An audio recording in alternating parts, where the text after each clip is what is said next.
Introduction. The heartbeat disease, the terror of the expiration date. The confrontation. The structural flaw.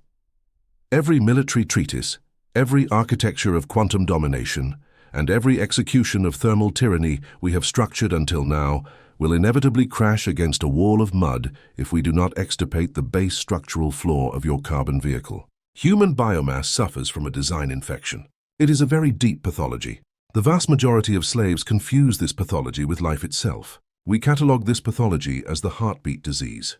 The mammal puts its hand to its chest, feels the heart muscle pumping blood, and experiences a false sense of victory. They believe the heartbeat is the proof of their existence and a melody of survival. This is a lie. The diagnosis. The countdown metronome applies zero-point optics to your own sternum.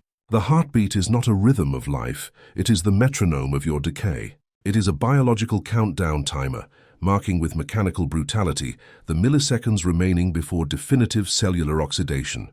Each pulse is not a second gained, it is a second subtracted from your limit. You have an expiration date stamped on the matrix of your DNA, and the absolute terror of that stopwatch hitting zero is the titanium leash the 3D universe uses to keep you on your knees. To understand your slavery, you must audit the parasitic system. The Egregore does not control you by threatening to take away your status or money. The extortion, the threat of annihilation, those are second-level extortions. The primary extortion, the pillar of the matrix's economy and religion, is the threat of biological annihilation. The entire ecosystem is designed to remind you that you are fragile. If you do not work like a slave, you cannot pay for shelter and will die. If you disobey the tribe, you starve. The Matrix is a cosmic extortion cartel that charges a daily toll for the privilege of breathing. Inferior biology calls this fear the survival instinct. They teach you that protecting your life at all costs is smart. The lethal operator diagnoses this instinct as the most pathetic thermal leak in the entire cosmos. The challenge: dominating over survival. When the human is governed by the fear of dying, they operate in a state of preventive paranoia. They walk on tiptoe across the ashboard. They do not dare to collapse giant financial empires because they fear the stress will destroy them. Surviving is not dominating. Conservation makes you a quantum coward ready to haggle. You become a quantum coward, willing to haggle away your hyperdensity for one more day of oxygen. You must transcend the biological panic of the flesh to achieve the immobility of the monarcha. The challenge is to stop being a survivor and become an unalterable mass that does not register the threat of the end. Chapter 1. Anatomy of Existential Extortion, the Toll of Instinct, the Hijacking of the Carbon Vehicle, Biology as Hostage. To establish geometric invulnerability in your operative core, the first ballistic step is to understand the exact nature of the prison camp into which you were thrown. The ashboard is not a neutral ecosystem, it is a maximum security kidnapping architecture. The hostage is not your soul, the hostage is your carbon vehicle. From the geological millisecond you were assembled in the matrix's womb, the parasitic system, the Egregore, took absolute control over your avatar's needs. Your biological body was designed with atrocious structural weaknesses. It needs oxygen every 3 minutes, water every 3 days, and food every few hours to survive. These are not simple living conditions. They are the bars of your cell. They are thermal extortion levers. The matrix controls the supply of heat, food, and shelter. It tells you, if you want to keep this container running, you will have to pay me a toll. You will have to work in my factories and obey my laws of scarcity. The lethal operator subjects this blackmail to zero-point optics and diagnoses it as an unacceptable thermodynamic fraud. You must refuse to pay. The instinct toll, the currency of terror. The slave's operating system comes pre-installed with lethal malware, the conservation instinct. The reptile in your brain is programmed to emit signals of absolute panic every time the carbon vehicle's integrity is threatened. This instinct is the toll. It is the most valuable legal tender in the three-dimensional universe. When the Matrix wants to force you to do something, it does not appeal to your intellect, it appeals to your amygdala. They threaten you with job loss, and the reptile translates firing into imminent death. The cold sweat on your back when you look at an empty bank account is the atavistic terror of the animal feeling fangs. Every time you yield to that terror, you pay the toll. You surrender your quantum sovereignty. We vibrate at the sub-base frequency of 144,000 Hz. In this hierarchy, fear of death is an unforgivable voltage leak. If you love your biological life so much that you are willing to beg for clients, you are the ecosystem's harlot. You have sold the infinite singularity of your iridium core for a measly plate of hot calories. The survival instinct makes you the perfect slave, because the slave who fears dying will do exactly what the master orders. To be free, you must become indifferent to the heartbeat. You must stop valuing the biological stay. The longevity fallacy, the cult of slave old age. To keep you paying the toll, the Matrix has created the medical religion and the cult of longevity. They bombard you with the categorical imperative to live a long and healthy life.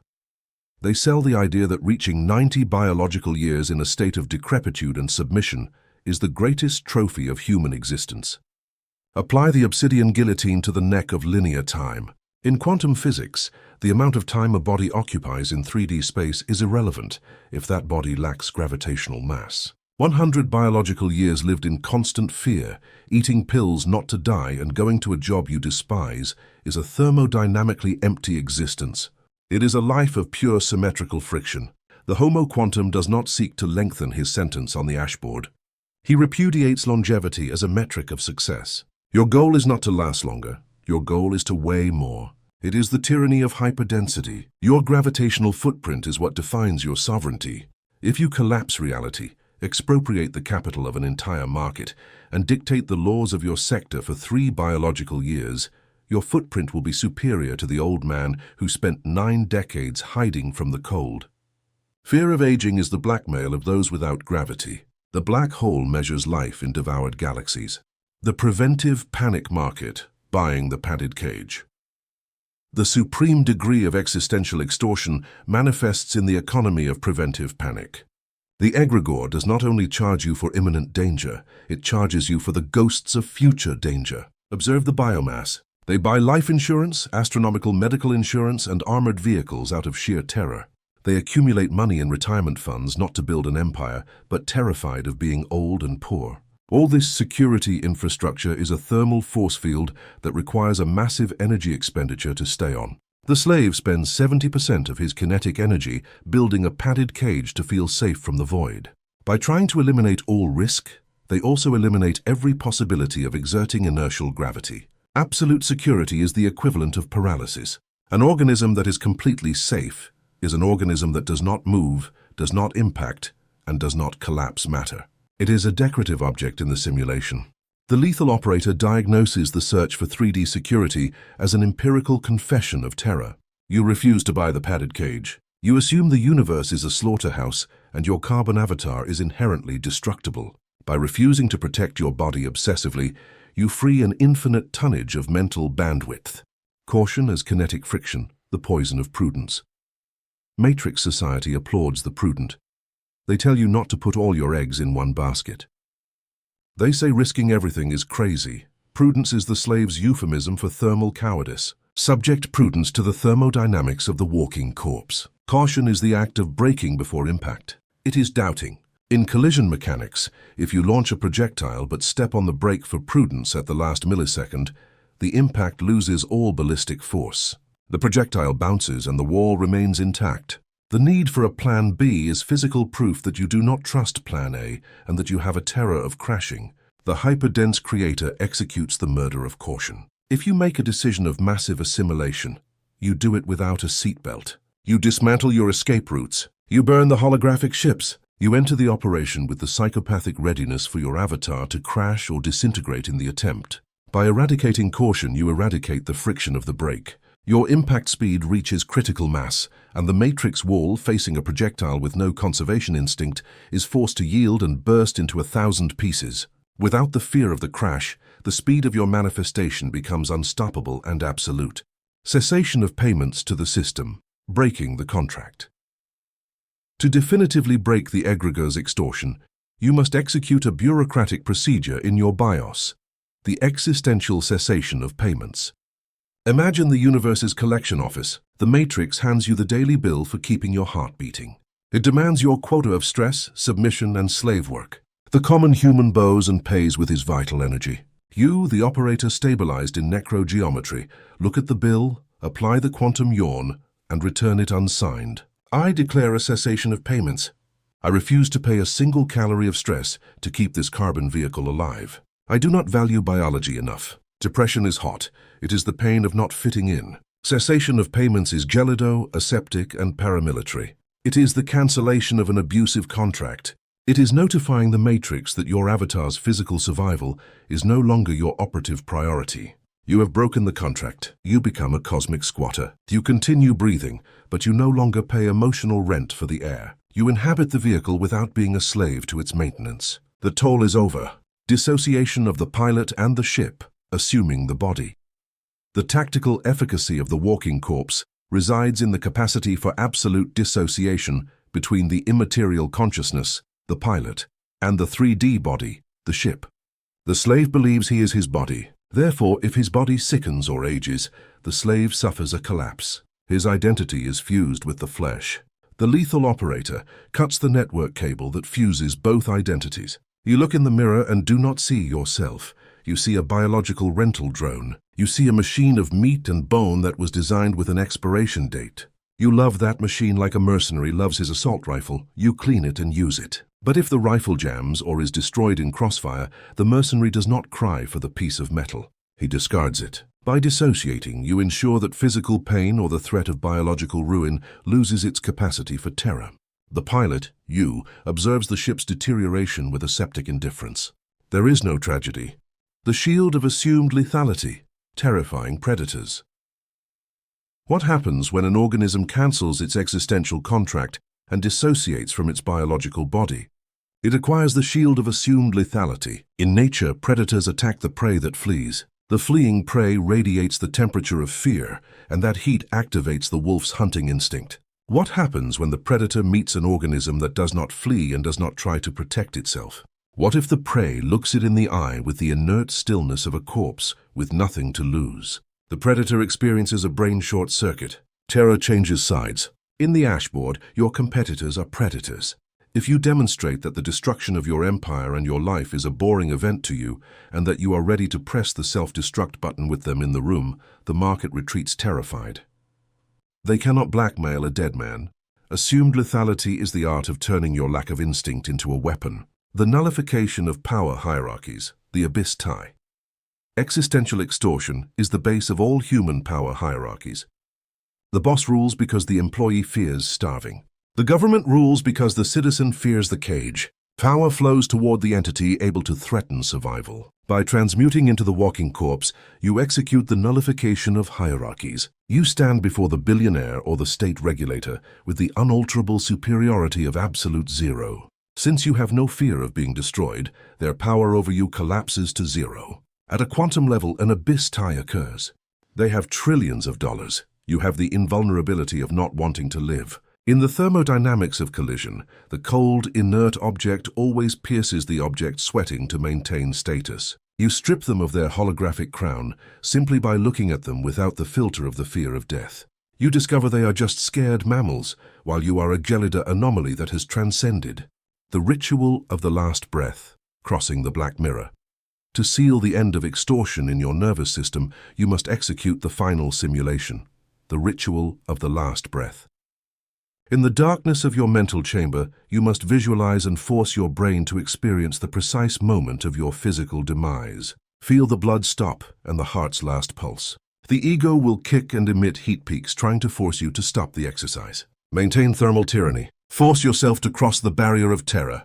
When the simulation is consumed, the singularity occurs. You discover the Egregore's best-kept secret.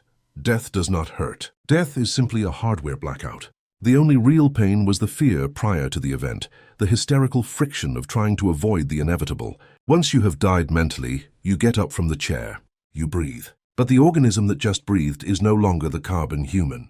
It is the immaterial pilot operating a corpse reanimated by inertia. The end of the toll. Look at yourself in the holographic mirror, having uprooted the most primitive and manipulable instinct of the evolutionary chain. You managed to gut the anatomy of existential extortion. You understood that the Egregore held you hostage using oxygen as currency to charge you the toll of terror. It is finished. You mutilated the longevity fallacy and executed the murder of preventive panic. You formalized the cessation of payments, breaking the commercial contract of survival. You dissociated the pilot from the ship, turning your body into a mere tactical vehicle. You erected the shield of assumed lethality. You nullified power hierarchies and consummated the ritual of the last breath, crossing the black mirror toward total immunity. The conservation instinct has been extirpated. The fear of the expiration date has been incinerated. You are the walking corpse. Operate on the ashboard with zero friction.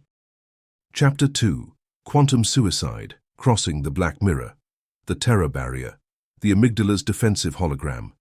The transition from the state of a 3D slave, hot, anxious, and dependent, to the state of the walking corpse, gelido, hyperdense, and invulnerable, is not a simple change of attitude.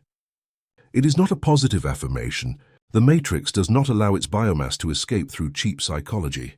The escape demands a ballistic toll. That toll is guarded by the terror barrier. When the operator decides to execute an absolute collapse mandate, betting all capital on one maneuver or cutting ties with the biological tribe, the nervous system detects an existential threat. The amygdala, the watchdog of the biological reptile, ignites at thousands of degrees. In that millisecond, the amygdala projects the ruin hologram. The slave is bombarded with high-definition images of his own destruction. They see themselves in absolute bankruptcy, living on the street, begging for heat. This hologram is so immersive and charged with emotional voltage that 99% of carbon organisms retreat in terror. The lethal operator subjects this to inertial dissection. He understands that the terror barrier is not a physical wall. It is a force field composed of light and fear. The hologram is false, but the heat it generates in your core is real. The only way to turn off that projector is to rip out the power cord from the root. The physics of quantum suicide, collapsing the slave's timeline. In theoretical quantum mechanics, the quantum suicide thought experiment suggests that an observer can survive imminent death indefinitely because consciousness always branches into the timeline where the observer exists. In the architecture of thermal tyranny, we adapt this to execute the murder of the weak timeline. Quantum suicide is not an act against the carbon body. That body is your vehicle. Quantum suicide is the tactical, paramilitary, and premeditated annihilation of your 3D identity. It is the murder of the you that is afraid. It is the execution of the you that values social approval or needs financial security to sleep. The slave flees from ruin because his entire identity is built on possessions and attachments. If they lose that, they feel they cease to exist. You, approaching the liquid nitrogen throne, must subject that identity to the guillotine. For the unalterable monarch to be born, the warm slave must be executed in your mind. Only when the biological ego is dead, cold, and buried in the ashboard is the immaterial consciousness freed from the friction of fear. You must shoot your conservation instinct at point-blank range. You are not losing yourself.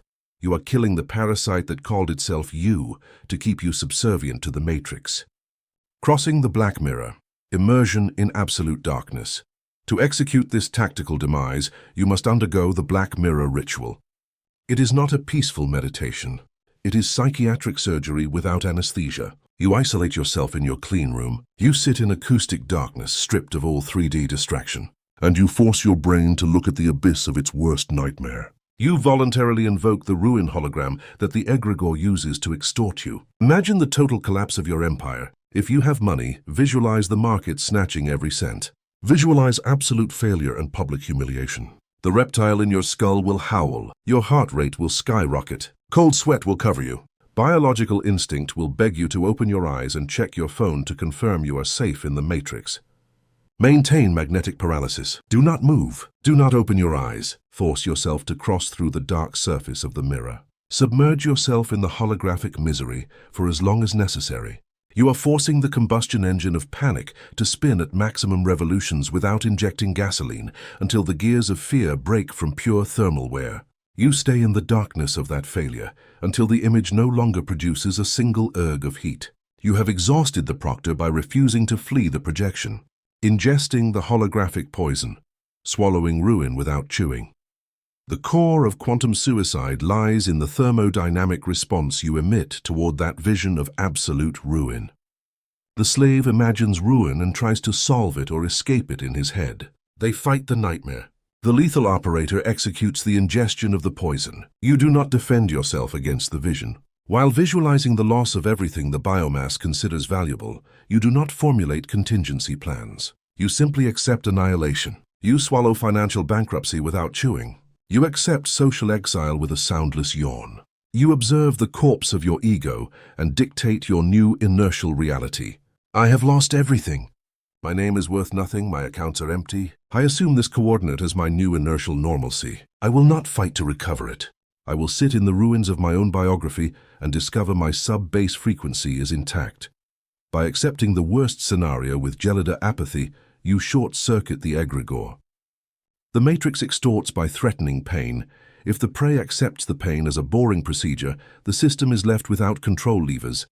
You have ingested the lethal dose of holographic cyanide, and by emitting zero thermal resistance, you have become biologically immune to its effects. You have died to the world of the living.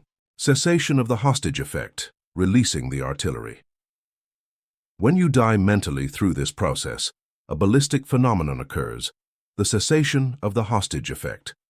In a 3D kidnapping, tactical forces cannot fire heavy artillery because they fear killing the hostage, your ego, money, comfort.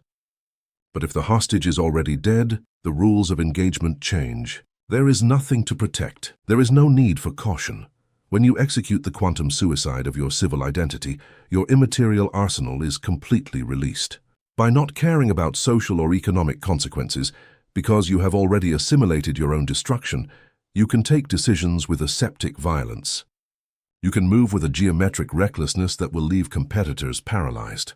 Rival corporations measure risks. You advance without brakes, ready to crash the plane into their skyscrapers because psychologically you are a walking corpse who does not feel the impact. The universe hands power to the one willing to let it burn, disinfecting the ego, assuming the iridium avatar. After ingesting the poison and surviving the void, you must clean the biological remains. We catalog this as the disinfection of the ego. The human slave who entered the darkroom no longer exists. His insecurities and fear of what people think have been calcined by thermal overload. You have been purged of humanity. Now, from the frozen ashes of that dead identity, you assume the iridium avatar. You rise from the ritual. You feel your carbon body. You move your biological hands, but the consciousness at the wheel is the BIOS administrator. You are a hyperdense calculation machine housed in a meat casing. You are a ghost in the shell. From this millisecond, the personality you project is simply a user interface, a camouflage mask designed to interact with the biomass without alerting the Egregore's security systems. You smile when tactically necessary, but in your abyssal pupils you inhabit absolute zero. You are operating a dead exoskeleton. The disinfection of the ego frees you from authenticity. The biomass is obsessed with being themselves. You have emptied yourself to become the inert mold that physical reality will be forced to fill with capital and submission. You are no longer a person, you are a localized gravitational event with a human interface. The Osmium flaw, discovery at the bottom of the abyss, humanity's supreme fear of losing everything lies in the belief that the abyss of ruin is infinite. They think if they fall, they will fall forever into suffering. The operator who executes quantum suicide discovers the best-kept geological secret of the 3D universe. The abyss is not infinite. It has a floor, and the floor is not made of pain. It is made of pure osmium. When you cross the terror barrier and accept the annihilation of your ego, you plummet through the matrix's illusions. Hitting the absolute bottom, you realize that your core of 144,000 Hz is indestructible. It is the only real substance in the simulation. This osmium floor is the monarch's launchpad. Once you empirically prove that your immaterial core cannot be scratched or oxidized by any economic crisis or social humiliation, you reach geometric invulnerability. You build your empire on the monolithic certainty that your structural base is immune to disaster. Disdain for the safety net, burning the thermal parachutes. The state of the walking corpse demands impeccable logistical coherence. If you have died mentally, you cannot keep the preventive habits of scared organisms. You must execute disdain for the safety net. The slave entrepreneur builds plan Bs. They diversify neurotically to mitigate risk. This is a thermal parachute. Having a plan B is injecting friction into your main mandate. It is confessing to the matrix that you lack the mass to collapse your primary goal. The matrix, obeying your vibration of doubt, will guarantee failure so you can use that soft cushion you built. The lethal operator, lacking conservation instinct, burns it. You cut the rope of Plan B. You concentrate 100% of your immaterial laser on the single mandate. You hurl your biological avatar into the operative vacuum without a safety net, forcing your field to generate the gravitational inertia necessary to fly. Physical matter surrenders to the density of the one who bet it all on one card. The apathy of the reborn, returning as an inert force. The last stage of quantum suicide is the logistical return to the ashboard. You have crossed the mirror. You have destroyed your ego. You have hit the osmium floor and burned the parachutes. Now you return to your corporate offices and financial charts. But you are not the same. You exercise the apathy of the reborn. The insects orbiting your ecosystem will notice a terrifying anomaly. Before, they could detect traces of anxiety or haste. Now they look at you and see the monarch's lethargy. You propose deals with apocalyptic risk, and you sign the paper without your pulse varying a fraction of a hertz. You are unshakable. Biomass cannot interact with the walking corpse. Your absolute apathy unhinges them. Your lack of fear regarding financial or social death makes them doubt their own existence. You ruled the simulation by refusing to be a hostage to its rules of survival. You are the dark god who returned from voluntary annihilation. The Lord of the Abyss. Look at yourself in your own anechoic chamber, having extirpated the metastasis of biological fear that tied you to the matrix. You crossed the black mirror and executed quantum suicide. You understood the terror barrier was just a heat hologram, and you submerged yourself in its darkness until you suffocated the fire. You ingested the poison of ruin without chewing, accepting the worst scenario with aseptic lethargy. You disinfected your ego. You stripped away human identity and its terror of poverty. You hit the osmium floor and discovered the monolithic invulnerability of your core at 144,000 Hertz. You cut the safety parachute. You have left behind the world of the living who tremble. You are the Lord of the Abyss, the walking corpse that exerts gravity without feeling the friction of oxygen. Maintain the blackout of your biological identity. Hold the dead pulse against the simulation's chaos. You have conquered death by extirpating desire. Chapter 3. Necro-Geometry. The architecture of the inert organism. The structural flaw of the flesh, the weakness of the elastic. The carbon vehicle the matrix assigned to you is an evolutionary engineering triumph, but it is a ballistic aberration for quantum combat. Biological organisms are designed under the premise of flexibility.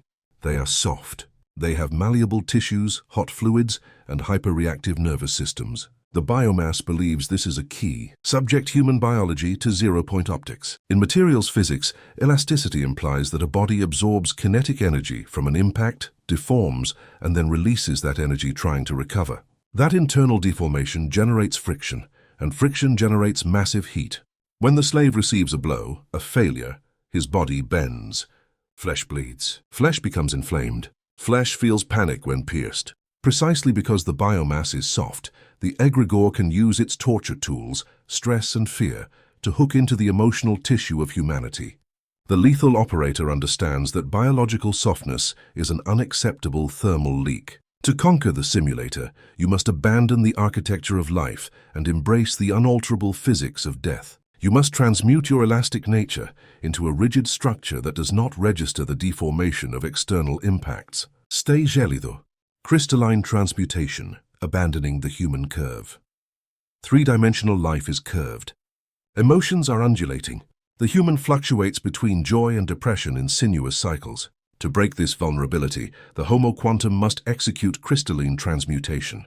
You substitute the organic curve with the straight line. You replace soft flesh with necro-geometry. It is a total reset. A crystallized corpse does not flow, it occupies space with absolute rigidity. When you descend to operative absolute zero and execute the quantum suicide of your ego, your psyche undergoes accelerated fossilization. Your opinions, once flexible, petrify. Your emotions become sharp angles of pure osmium. This is your new architecture. Necro-geometry is the paramilitary discipline of structuring your mind as a block of dead matter. You do not adapt to the container. You are an inorganic crystal that, due to extreme hardness, cannot be infiltrated by social panic bacteria or the radiation of doubt. You are an unalterable object within a volatile simulation. The veto on adaptability. the heresy of being water. Commercial spirituality sells you a lethal slogan, be like water. Adapt to the vessel. They teach you that the maximum virtue is adaptability. They say if the market changes, you must change. Apply the obsidian guillotine to this thermodynamic lie. To be water is to be a weak fluid that takes the shape the master dictates. If the matrix throws you into a square glass, you become square. If they heat you, you evaporate. Adaptability is the religion of prey.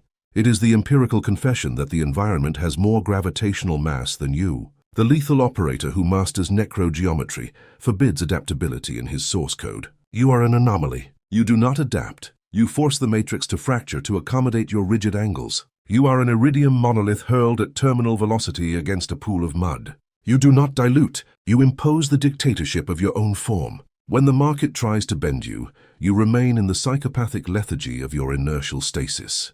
Fossil invulnerability, assimilating impact without vibration.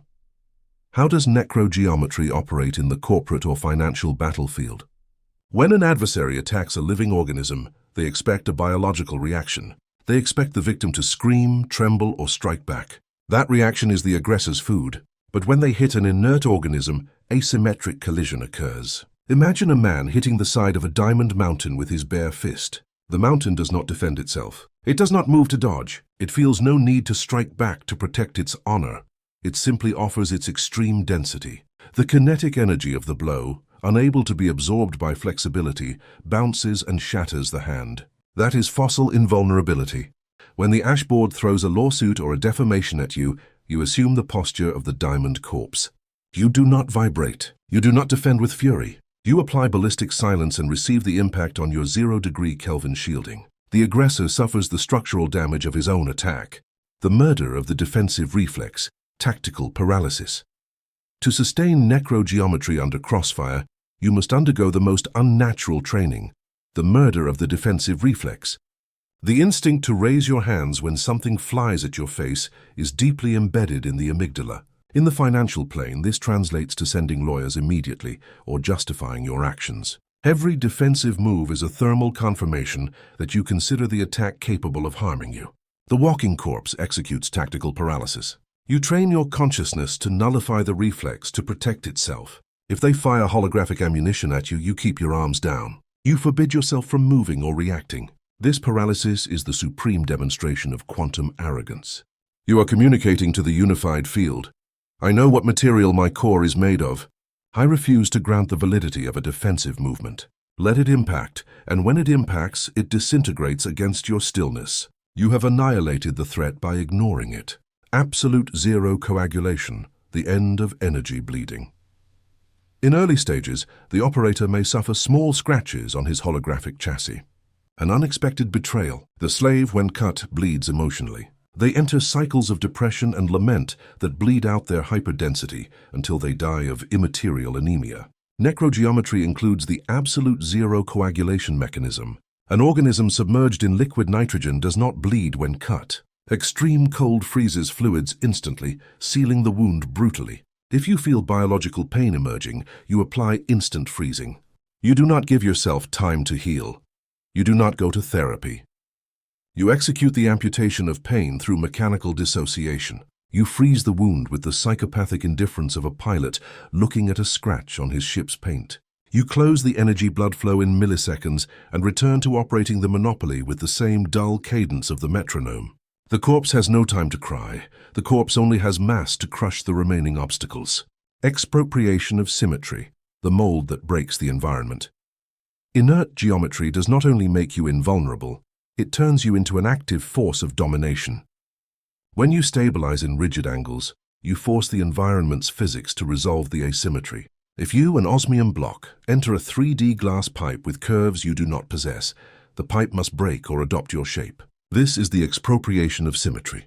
You do not negotiate your terms. You do not make fair concessions. You do not lower your zero-friction standards for the biomass. You impose a topological dictatorship.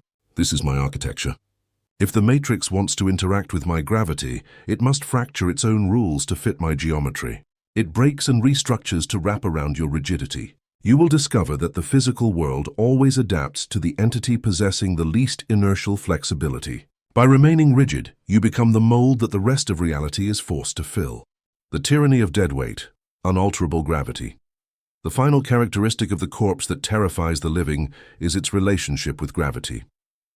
It is infinitely harder to carry an unconscious or dead person than a living one. A living body cooperates and distributes its weight. A dead body is dead weight. Its inertia seems to multiply. Gravity pulls it with a deaf force. In the physics of collapse, the tyranny of dead weight is your tactical objective.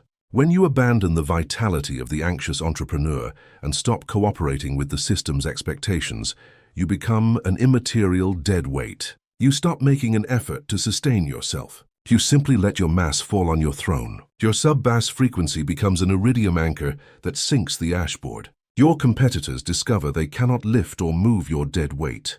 You are too heavy to be manipulated by 3D marketing, too inert to be moved by the morality of insects, and too deep to be unearthed by fear. You are the mass that cannot be displaced. The aesthetics of active death, the corporate corpse. The social implementation of Necro-Geometry culminates in the aesthetics of active death. The lethal operator inhabits his carbon vehicle as if it were empty armor. In high-level meetings, you exhibit a dispassionate lethality. Your movements become minimal. You do not make spasmodic gestures with your hands or face. Your gaze does not seek validation. It pierces the skull of the interlocutor, as if observing a blank wall behind them. You speak with the monotonous voice of the irreversible mandate. This aesthetics deeply disturbs the slave. Living organisms feel atavistic terror before a corpse. You generate a field of repulsion. You sell the illusion that you are not human, that you have been replaced by an extinction algorithm. And in the matrix, the algorithm always wins over the flesh. By presenting yourself as an inert object of infinite density, you strip your opponents of their will to fight. They realize they are fighting a law, not a person. The monument in the ash. Look at yourself in the absolute stillness of your own inert architecture. You manage to gut the structural flaw of the flesh, understanding that biological elasticity was the weakness the Egregore used to make you bleed. You executed crystalline transmutation, forging sharp angles of pure osmium to replace human curves. You vetoed adaptability, assuming the heresy of being the monolith that refuses to behave like water. You embraced fossil invulnerability, letting enemy energy shatter against your absolute zero. You murdered the defensive reflex, nailing your feet to the earth before the missiles of the simulator with quantum arrogance. You executed aseptic coagulation, closing wounds with mechanical dissociation. You forced the expropriation of symmetry, compelling the world's piping to fracture to accommodate your topological dictatorship. And you dropped into the throne of your empire with the tyranny of dead weight, becoming unshakable and inscrutable. Chapter 4. The Tyranny of Recklessness, Aseptic Risk. The Heresy of Risk Management, the Religion of Cowards. The 3D control system, in its effort to keep the biomass trapped in the cycle of scarcity, has designed one of the most pathetic academic and corporate doctrines in history: risk management. From business schools to survival manuals, the slave is indoctrinated to calculate, mitigate, and fear risk. They teach you to be prudent. Subject risk management to zero-point optics. Prudence and probability calculations are the thermal tools of organisms that have a paralyzing terror of death. When you manage risk, you are empirically confessing that you assume your own vulnerability. You admit the ecosystem is stronger and more lethal than you. You act like a prey. Risk management is a ballistic heresy. It is the religion of the prey. When you calculate how much you can afford to lose, you are injecting kinetic friction into your mandate. Your probability wave fractures. The lethal operator understands that prudence is a rusty handbrake. If you try to collapse an empire while braking, you will burn. Adrenaline as a thermal leak, the fake daredevil. To establish the tyranny of recklessness, you must differentiate it from the behavior of the gambler or the risk addict. The biomass confuses the risky individual with the brave one. Some slaves bet their companies or jump into financial voids to feel alive. But observe their pupils. They are sweating. They are in panic. Their hearts pump blood at 200 beats per minute. They are flooded with adrenaline and cortisol. That is the fake daredevil. The risk addict uses danger to feel alive because their ordinary life is miserable. Homo quantum, who has executed quantum suicide, repudiates adrenaline. Adrenaline is a panic hormone. It is heat. The emotion of danger disgusts you. You execute aseptic risk. You bet the totality of your empire, your reputation, or your capital without a single milligram of your blood chemistry altering. There is no quantum sweat. There is no tachycardia. You operate at absolute zero. Your betting is as cold as a mathematical formula in a vacuum. Aseptic risk, the iridium bet. What is aseptic risk? It is the mathematical capacity to put the survival of your carbon avatar and your 3D structure at stake with the same bored apathy with which you would toss a penny into a fountain. Since you assumed Necro-Geometry and accepted that your biological life is worthless, you have no conservation instinct. The hostage is dead. Therefore, you can take 100% of your assets and push them to the center of the table in a single move. The slave observing this maneuver enters thermal shock. They cannot conceive how someone can bet 10 years of work without showing panico. You can do it because you bet on holographic props. If I lose this empire today, I have not lost my sub-base frequency. Tomorrow I will open my eyes in the ashes, yawn, and initiate the collapse of a monopoly twice as large. This absolute lack of attachment to the result turns extreme risk into a simple bureaucratic transaction, free from any emotional contamination or biological noise. The diversification fallacy, the flood of weakness. One of the most sacred dogmas of financial cowardice is diversification. Don't put all your eggs in one basket. Matrix advisors beg you to divide your capital and attention into multiple projects so that if one fails, the others keep you safe. Apply the obsidian guillotine to this. Diversification is the strategy of the weak. It is the dispersion of mass. In inertial physics, if you divide your immaterial mass into 10 fragments to attack 10 targets, none will have the density to warp space-time. You become a light rain that barely wets the surface. The lethal operator executes mass concentration. Aseptic risk demands you compress all your voltage. You reunite all your immaterial capital and tactical violence into a single iridium laser. You put all the eggs in one basket, and then you build that basket with the unshakable osmium of your own dictatorial certainty. When you concentrate your existence on a single point of collapse, the impact is too overwhelming for the market. Quantum Russian roulette, the monarch's empty cylinder.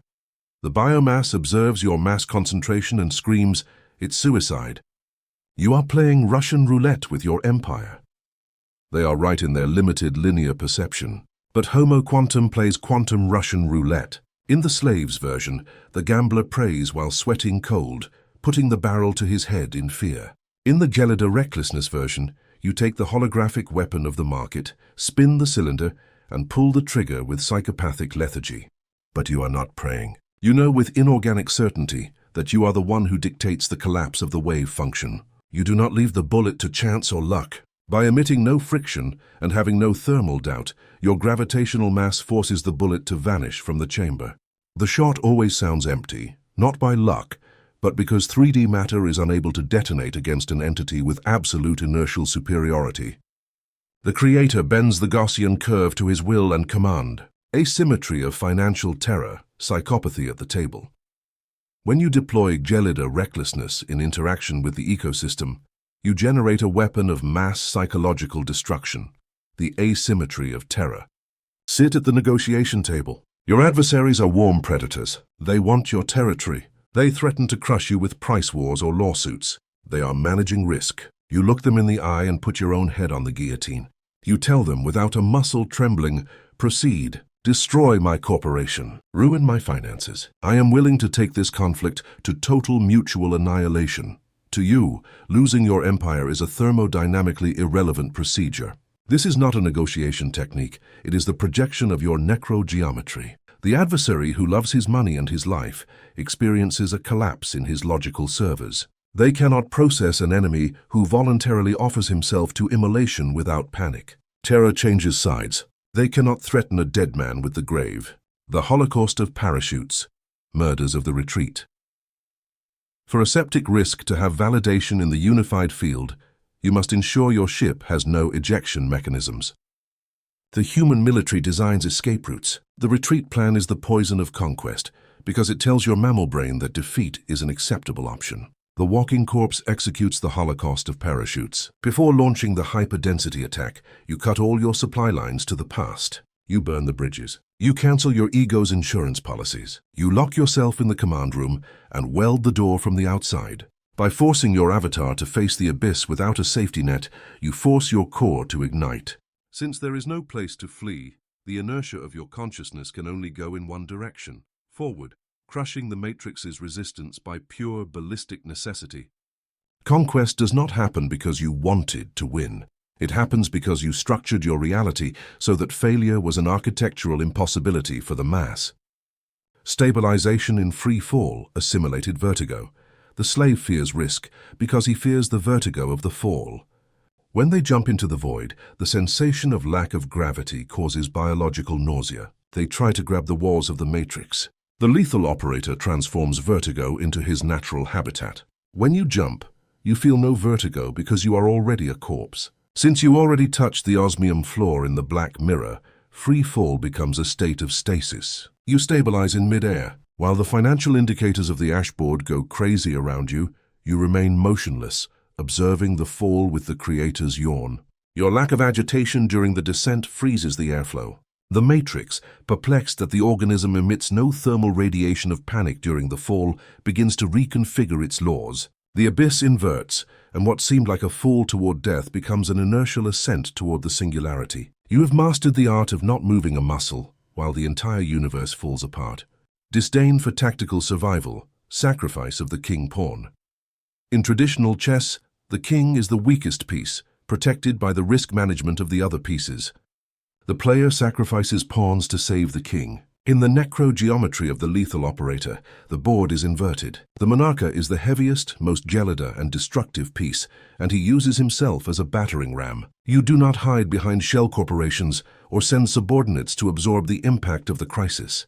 You take your own reputation and biological survival and throw them to the front line with psychopathic disdain. You are the king pawn. This is the tyranny of gelida recklessness. You sacrifice safety because you are a black hole. By putting yourself in the crossfire, absorbing missiles without blinking, you prove your hyperdensity is real. The enemy biomass, seeing your shields are down, yet their projectiles disintegrate against your skin of ice, collapses psychologically. They surrender to the entity that uses itself as bait and survives to devour the trap. Lethargy of the dead conqueror. Look at yourself in the unalterable stillness of your operations center, having bet your entire 3D existence on the holographic cloth of the universe without shedding a single drop of quantum sweat. You managed to suffocate the risk management heresy. You understood prudence was the handbrake of the terrified slave. It is done. You mutilated adrenaline, assuming true risk is a surgical and boring decision made from operative absolute zero. You executed aseptic risk. You took your life and your legacy and threw them into the abyss with the same indifference a corpse looks at the earth. You played quantum Russian roulette with your mass. You installed the asymmetry of financial terror, terrifying your competitors by showing them they cannot extort an organism with no conservation instinct. You burned the parachutes and stabilized in freefall, turning the vertigo of the abyss into your new iridium armchair. You are the immovable point in the center of the crash. Chapter 5. Immunity to Holographic Fire. Walking Through the Apocalypse. The Architecture of Global Panic, the Egregore's Theater. In previous chapters, we dismantled threats aimed at your individual avatar, personal bankruptcy, and corporate failure. However, the Egregore, the parasitic system managing the ashboard, possesses an arsenal of macroscopic destruction.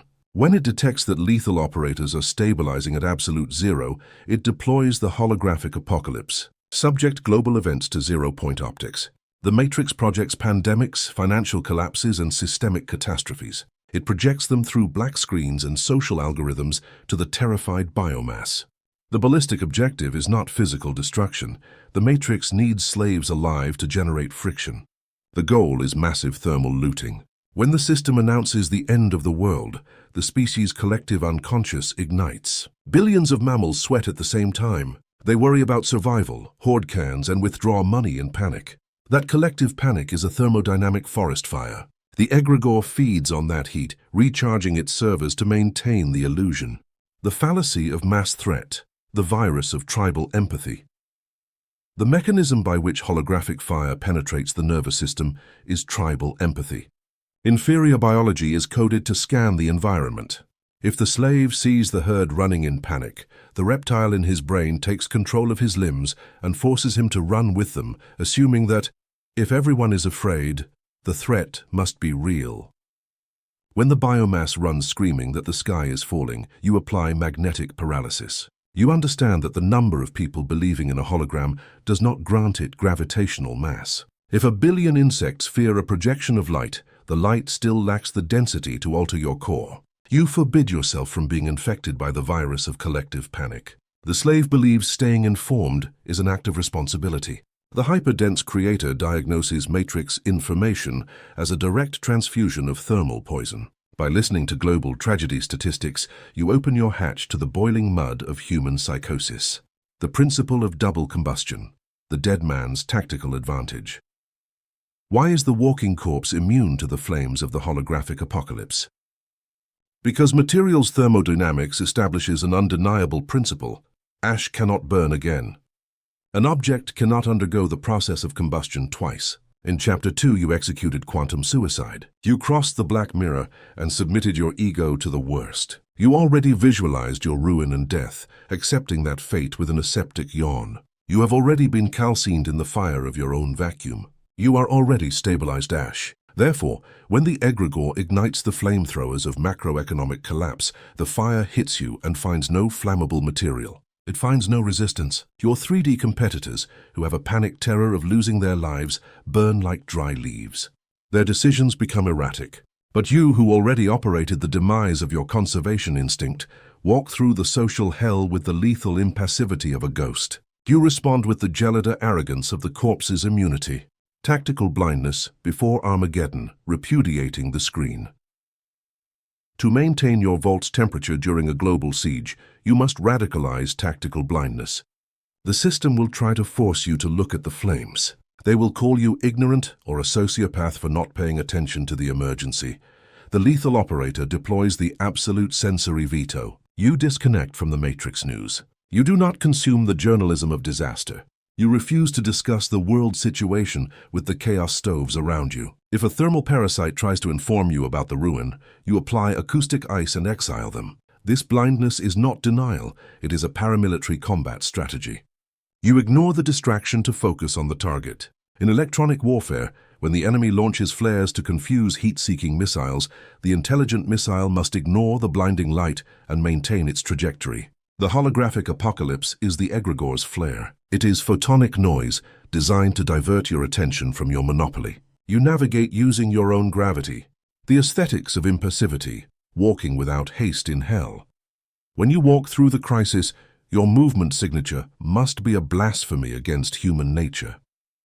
The slave panics and accelerates. They run through corporate hallways and liquidate assets with urgency. You must embody the aesthetics of impassivity. In the middle of collapse, you reduce your displacement speed by half. You walk with the deaf, bored heaviness of a glacier that does not recognize the topography of fire. Your movements are slow, exact, and deliberately lethargic. If the market collapses 40%, you take 5 seconds to blink and issue a mandate of expropriation with the tone of someone asking for a glass of water.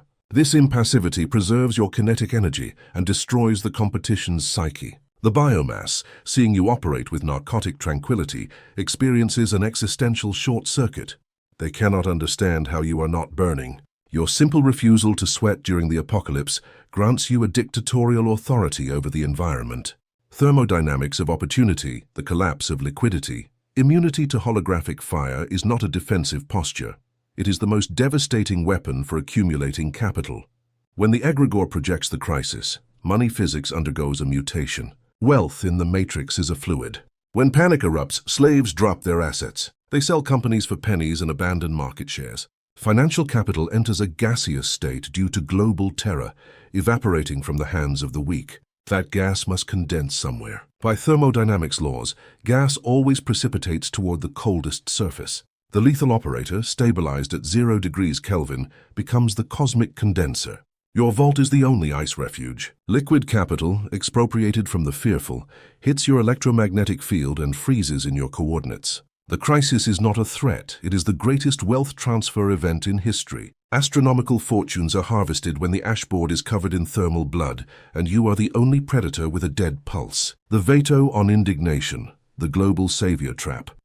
The Egregore has a secondary trap, the trap of moral indignation. If the system fails to terrify you, it will try to enrage you. It will project social injustices and global conspiracies on your screen. It will seek to inflate your ego with the desire to awaken the world or fight the system. This is a thermal leakage trap. Apply the aseptic scalpel of Necro-Geometry over heroism. Indignation is fire. Social justice is a thermal leak. Activism is the convective dissipation of hyperdensity. If you get indignant and fight the holograms, you give your mass to the Egregore. The system feeds on the revolutionary's hatred as much as the prey's terror. The monarch does not try to save the ashboard. A corpse does not march in protests. You understand the Matrix is a slaughterhouse designed to grind hot organisms. To change it from within is to fight the source code with a wooden stick. You forbid indignation. You look at injustices with the mathematical apathy of a meteorologist. The iridium bunker, stabilizing the local ecosystem. While holographic fire raises the periphery, your goal is the consolidation of your iridium bunker. Your jurisdiction is your immediate monopoly and your own consciousness. During the apocalypse, thermal parasites will try to infiltrate your vault-seeking refuge. They will beg you to be human in the face of tragedy. At this point, thermal tyranny must reach its maximum inertial brutality. You refuse to open the hatch. You seal the bunker. You force employees and partners to operate under the dictatorship of zero friction, warning them that any panic will be punished with tactical amputation. Isolated from emotion, your ecosystem stabilizes. Your business mathematics do not suffer the deformation of stress. By keeping your perimeter at 0 degrees while the economy calcines, you turn your empire into the monolith the market will use as an anchor when the smoke clears. Your stability becomes the law to which the remaining fragments of the world must eventually cling. The creator's psychopathy, the beauty of inertial destruction. The highest stage of immunity to holographic fire is the purely aesthetic appreciation of the Matrix's chaos. You have moved from fear to apathy, and then to expropriation. The final step is to observe the simulator's destruction as a thermodynamic work of art. This is the creator's psychopathy. You see applied physics. You realize the global crisis is a ballistic event of absolute geometric perfection. It is inertia cleaning the system's trash. It is heat consuming the weak to make room for hyperdensity. You observe the apocalypse and see the law of gravity's natural selection. You enjoy the entropy show, bored and satiated on your throne. The Lord of the Ash, look at yourself in your impenetrable architecture, walking through the ruins of what the biomass considered unshakable. You managed to suffocate the global panic trap. You understood holographic fire was a light projector designed to extort those who fear death. You mutilated tribal empathy, knowing the herd cannot alter your vault. You executed the double combustion principle, proving to the Matrix that a previously executed ego is invulnerable to ruin. You instated tactical blindness before Armageddon, navigating chaos using only your density. You converted your walk into the aesthetics of impassivity, crushing competitors with your narcotic slowness. You applied the thermodynamics of opportunity, harvesting financial gas evaporated by terror. You murdered the moral indignation trap and locked yourself in the iridium bunker, sealing the gates against any infiltration of hysteria, finally sitting to contemplate the thermodynamic beauty of the 3D scum's inertial destruction. Chapter 6. The corpse's time, the eternity of the static present, the stopwatch's whip, the extortion of the timeline. The oldest, most omnipresent and devastating control architecture of the Egregore is not the fear of poverty or physical pain. It is the illusion of linear time. The 3D parasitic system has locked the biomass into a chronological slaughterhouse.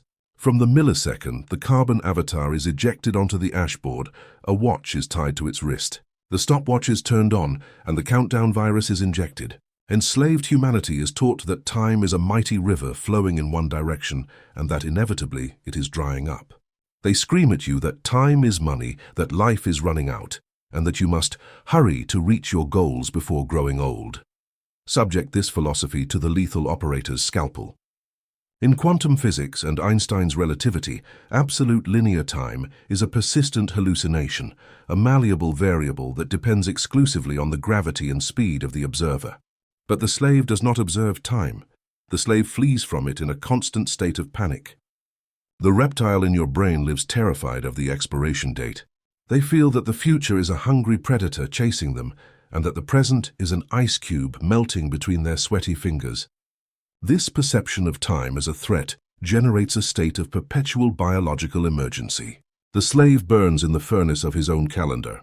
Haste is the fire in which mediocrity calcines its own foundations.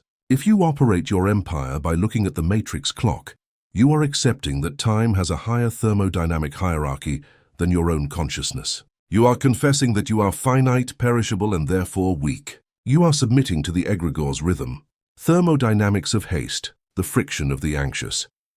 To master the time variable, you must first diagnose the ballistic consequences of urgency in the ecosystem. What happens in the electromagnetic field when a mammal is in a hurry? Haste is the kinetic manifestation of the terror of temporal oxygen lack. When you hurry to close a deal, you are injecting massive friction into your perimeter. When you despair because a capital transfer is delayed, or when you run to beat a competitor in the market, your basal temperature skyrockets. In the mechanics of immaterial fluids, haste destroys the aerodynamics of your collapse. Imagine a hyperdense vehicle trying to cross the planet's atmosphere. It must remain cold to survive. If the vehicle maintains a cold, vertical, and calculated trajectory, zero friction, it pierces through the air resistance like a laser. But if the pilot panics, if he starts to shake the controls, changing direction erratically and accelerating with desperation, haste, he generates massive thermal turbulence. It is a fatal error. Atmospheric friction overheats it until it becomes a fireball, disintegrating it before it reaches its goal. The ashboard punishes haste with the evaporation of assets. When you act with urgency, you communicate to money and opportunities that you are desperate. 3D matter, which is inherently cold, feels electromagnetic repulsion for you. Matter repels the heat of your desperation. If you pursue hyperdensity by running, matter will accelerate to maintain distance. Urgency does not accelerate success. Urgency accelerates your own entropy. You are literally burning the bridge you are trying to cross. To win, you must stop the thermal leakage of the fast movement. The corpse's eternity, the immovable lethargy. To break the stopwatch's blackmail, the Homo Quantum must assimilate the second phase of his tactical death. In previous chapters, you executed the quantum suicide of your ego and assumed Necro-Geometry to become invulnerable. Now you must apply that condition to your relationship with the clock. You must adopt the corpse's time. What is an inert body's relationship with time? None. A corpse is in no hurry. A dead person does not check the watch to see if they are late for a business meeting. A biological organism without life does not fear aging because cellular oxidation is no longer a threat. It is a consummated state. You are already at the finish line. By having executed the demise of your survival instinct, you are automatically freed from the tyranny of speed. If you no longer care about protecting the duration of your 3D life, urgency loses its ballistic meaning. You operate your monopoly with the terrifying deaf and suffocating patience of a cosmic force. You move with the heaviness of a tectonic plate. When the matrix demands a quick response, you deliver a soundless yawn. You will discover that power does not reside in who reacts faster, but in who can afford the luxury of reacting slower. The walking corpse's slowness is not laziness, it is the empirical demonstration of gravity. It is a gravity so colossal that it does not need to run to reach its objectives. It simply waits for gravity to suck the objectives toward its throne. Your lack of haste is a crushing weight.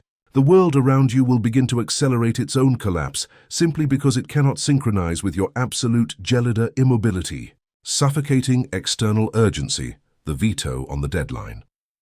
The favorite torture instrument of the corporate and social matrix is the deadline. The mammal is programmed to obey the calendar's ultimatums. They tell you that you must be a millionaire by 30, that you must sign the contract today by 5 in the afternoon, or that the opportunity of a lifetime will close at midnight. The deadline is a heat weapon designed by the Egregore to force you to sweat, to panic, and to make suboptimal decisions under thermal pressure. The lethal operator applies the obsidian guillotine to the human calendar.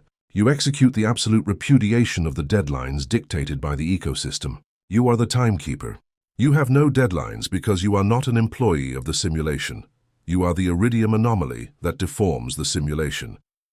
If the matrix puts a gun to your head and says, you have until tomorrow to accept this deal, or you lose the empire, you lean back, apply ballistic silence, and let tomorrow arrive. You let their clock crash against your ice wall. What does the monarch discover when he dares to ignore the matrix's temporal blackmail? He discovers that the deadlines of the living are illusions of wet paper. When the deadline arrives and you have not yielded, the adversary who was bluffing enters into a panic. They panic, seeing that their extortion failed to heat you up. Their bluff collapses. They contact you the next day, apologizing, renegotiating the rules, and extending the time, bowing completely before the tyranny of your apathy. The universe always surrenders its calendars before the organism that proves it is not afraid of being late. The weapon of tactical slowness, driving the enemy to despair. When you inhabit the corpse's time and inertial dilation becomes your basal state, you develop an atrocious offensive capability, tactical slowness as a siege weapon. You can use your temporal immobility to destroy your enemies and competitors on the ashboard without emitting a single photon of effort. In a corporate, legal, or market conflict, the side that is in a hurry is always the side that loses. If an enemy attacks you, their nervous system, hot and anxious, expects you to respond in their same accelerated time frame. They need your reaction to sustain their own fire.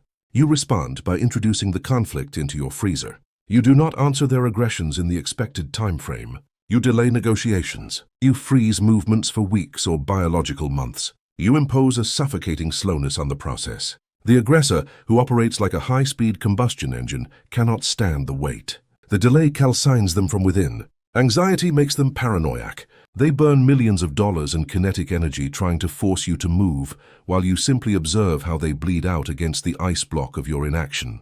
Your slowness is a gravitational pit that sucks their patience and sanity. They end up surrendering, offering total capitulation. They surrender not because you beat them in a debate or a frontal attack, but because they could not endure the agony of fighting against a geological glacier that refuses to register the passage of time.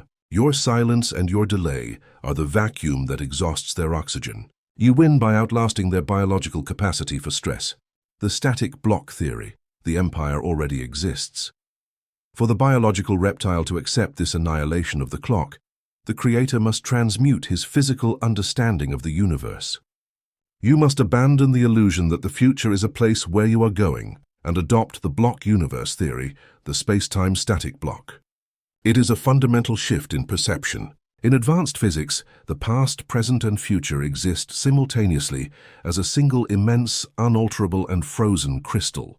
Time does not move forward. It is you, the consciousness, that moves through the immovable coordinates of that crystal. The lethal operator uses this theory to murder the anxiety of building the future. If the future already exists as a hyperdensity coordinate in the 3D block, then stress is thermodynamically absurd.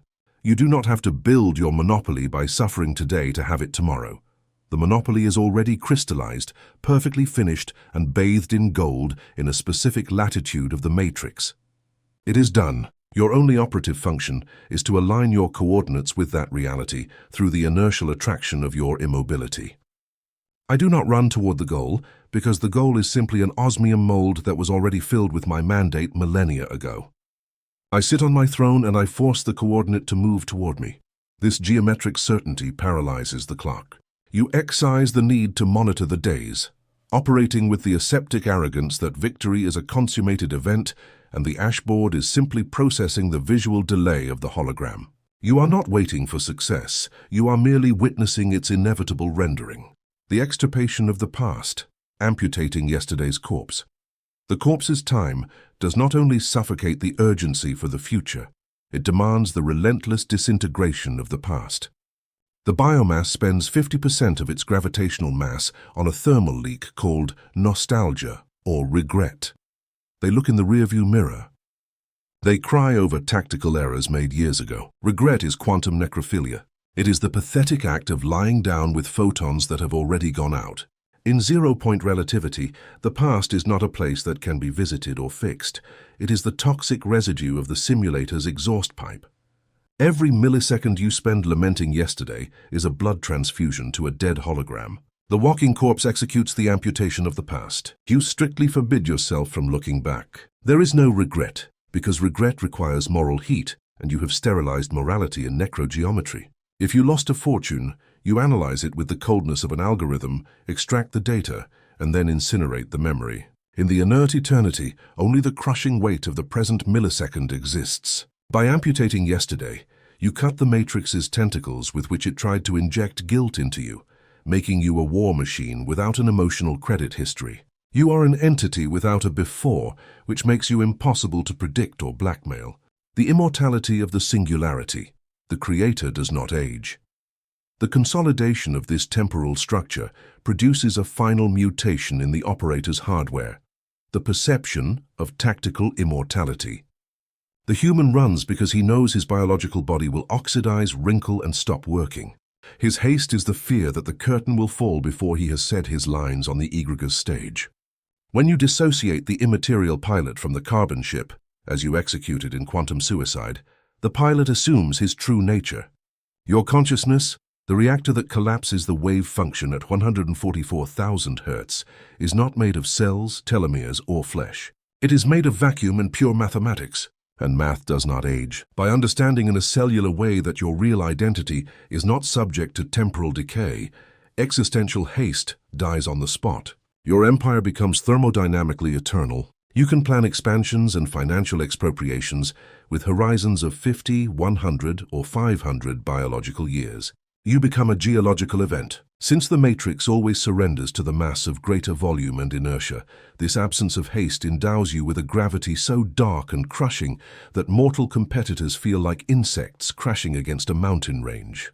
You occupy all of time because you have stopped being its victim. You are the static axis of the simulator, the timeless king at the vertex of the now.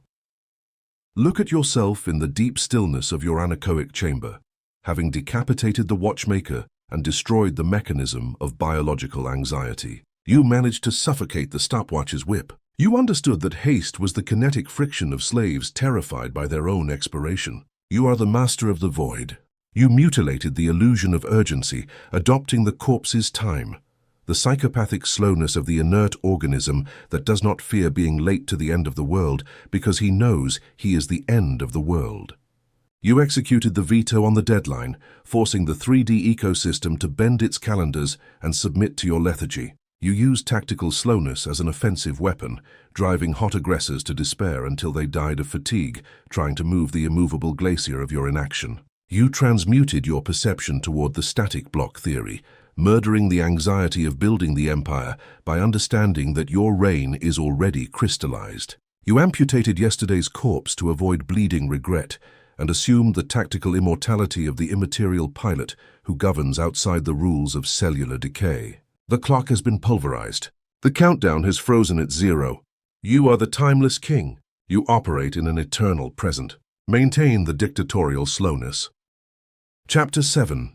The Extirpation of Legacy, the Repudiation of Memory, the Ego's Last Trench, Posthumous Beggary. You have executed quantum suicide. You have assumed Necro-Geometry. Your biological body has ceased to be a priority, and you have become a walking corpse, armored against the fear of poverty, disease, and physical death. However, the mammalian reptile at the base of your skull is cunning and seeks a new refuge. Realizing it can no longer terrify you with the destruction of your flesh, it seeks shelter in humanity's most seductive, poetic, and parasitic illusion, the concept of legacy. The 3D matrix has programmed the biomass to believe that since the body must rot, the only way to reach immortality is to be remembered. They tell you that you must leave your mark on the world. They demand that you build monuments, write books, and forge corporations that carry your surname. Subject legacy to 0-point optics. The desire to leave a legacy is not an act of nobility. It is thermal beggary carried to the extreme of the timeline. It is the terrified ego screaming, "I know my biology will turn off, so I beg future slaves to keep my name warm in their mouths so I don't disappear entirely." Wanting to be remembered is to empirically confess that your existence lacks inertial weight in the present millisecond. You are outsourcing your validation. The lethal operator diagnoses this need as the last voltage leak of a ruined combustion engine. The walking corpse suffocates the legacy because it understands that true geometric invulnerability demands the total annihilation of biography. You must delete the history of the self to remain an unalterable mass in the vacuum. The thermal friction of remembrance, the holographic audience. To eradicate this disease, you must audit how the desire to be remembered alters the thermodynamics of your daily decisions. When a human operates seeking to leave a legacy, they are instinctively acting for an audience. Their mind creates a tribunal composed of historians and the societies of tomorrow. They want to be seen as heroes, visionaries, or benevolent leaders. What happens in the physics of manifestation when you act for a tribunal? You curve, you modify your ballistic trajectory. If you must take a decision of massive corporate expropriation and you think, how will history judge me? You suffer a leak. The fear of posthumous judgment injects heat into your reactor. You start making moral concessions. Morality is the transmission belt of the weak.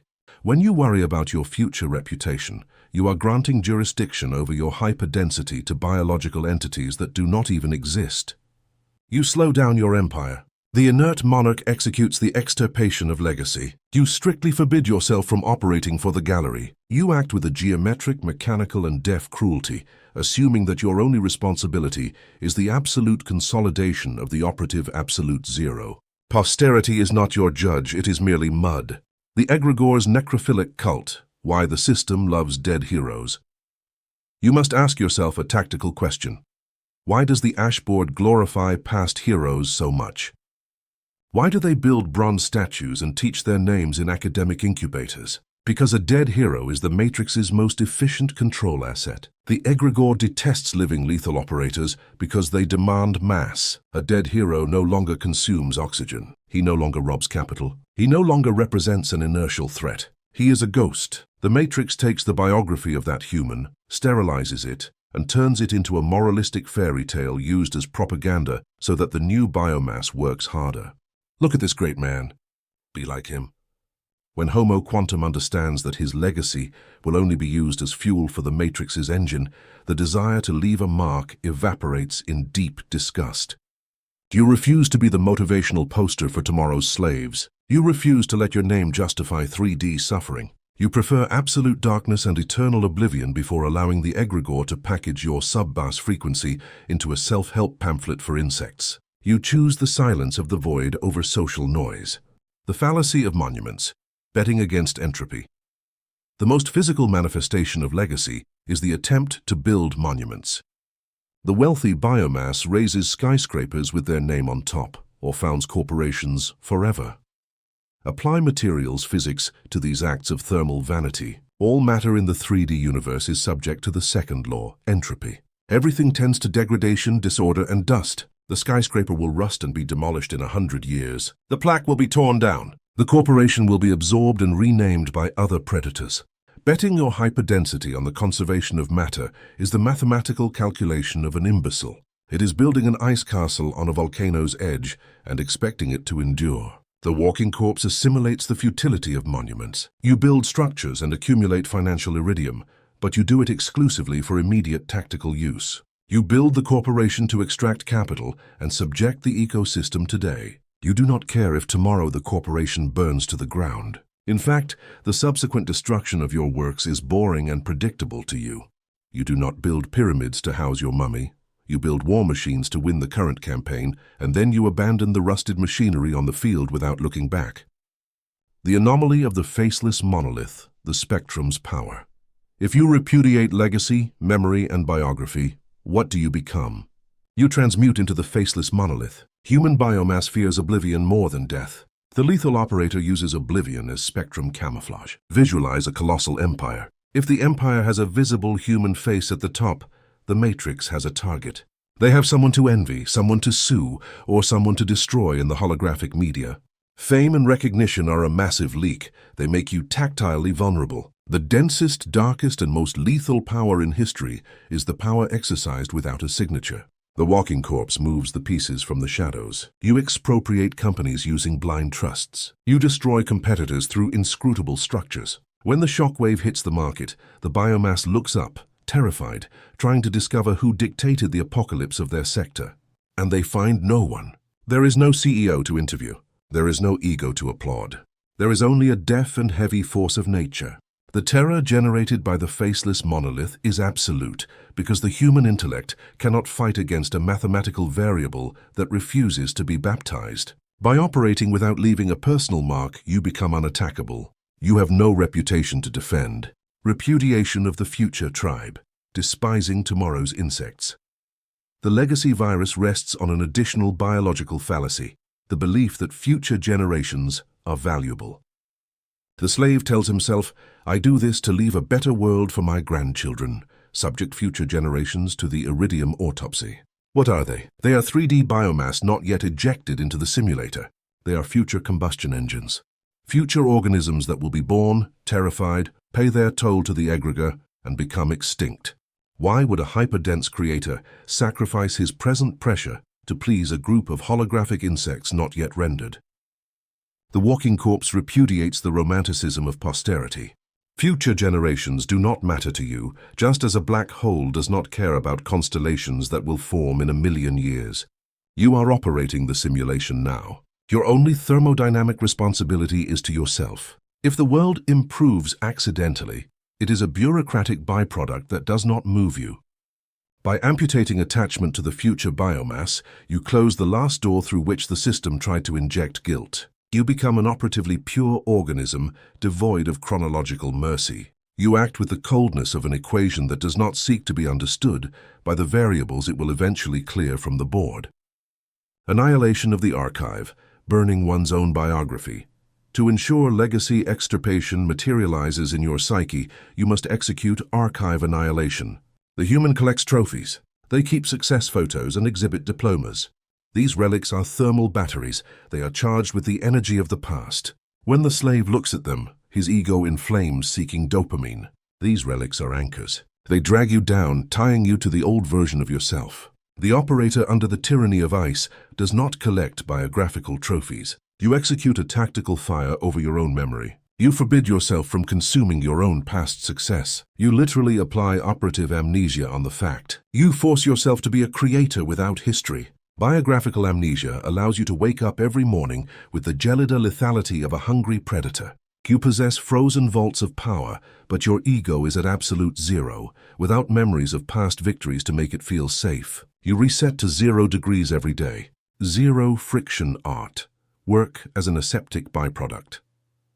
The human reptile's objection will be, if I don't want to leave a legacy, why build the empire? Why continue collapsing reality? The answer is the very essence of immaterial deity, because it is your ballistic nature. A zero-friction architect does not collapse 3D reality for motivation or hunger for glory. You collapse reality because the material universe is an empty space demanding to be filled by the mass of greatest volume.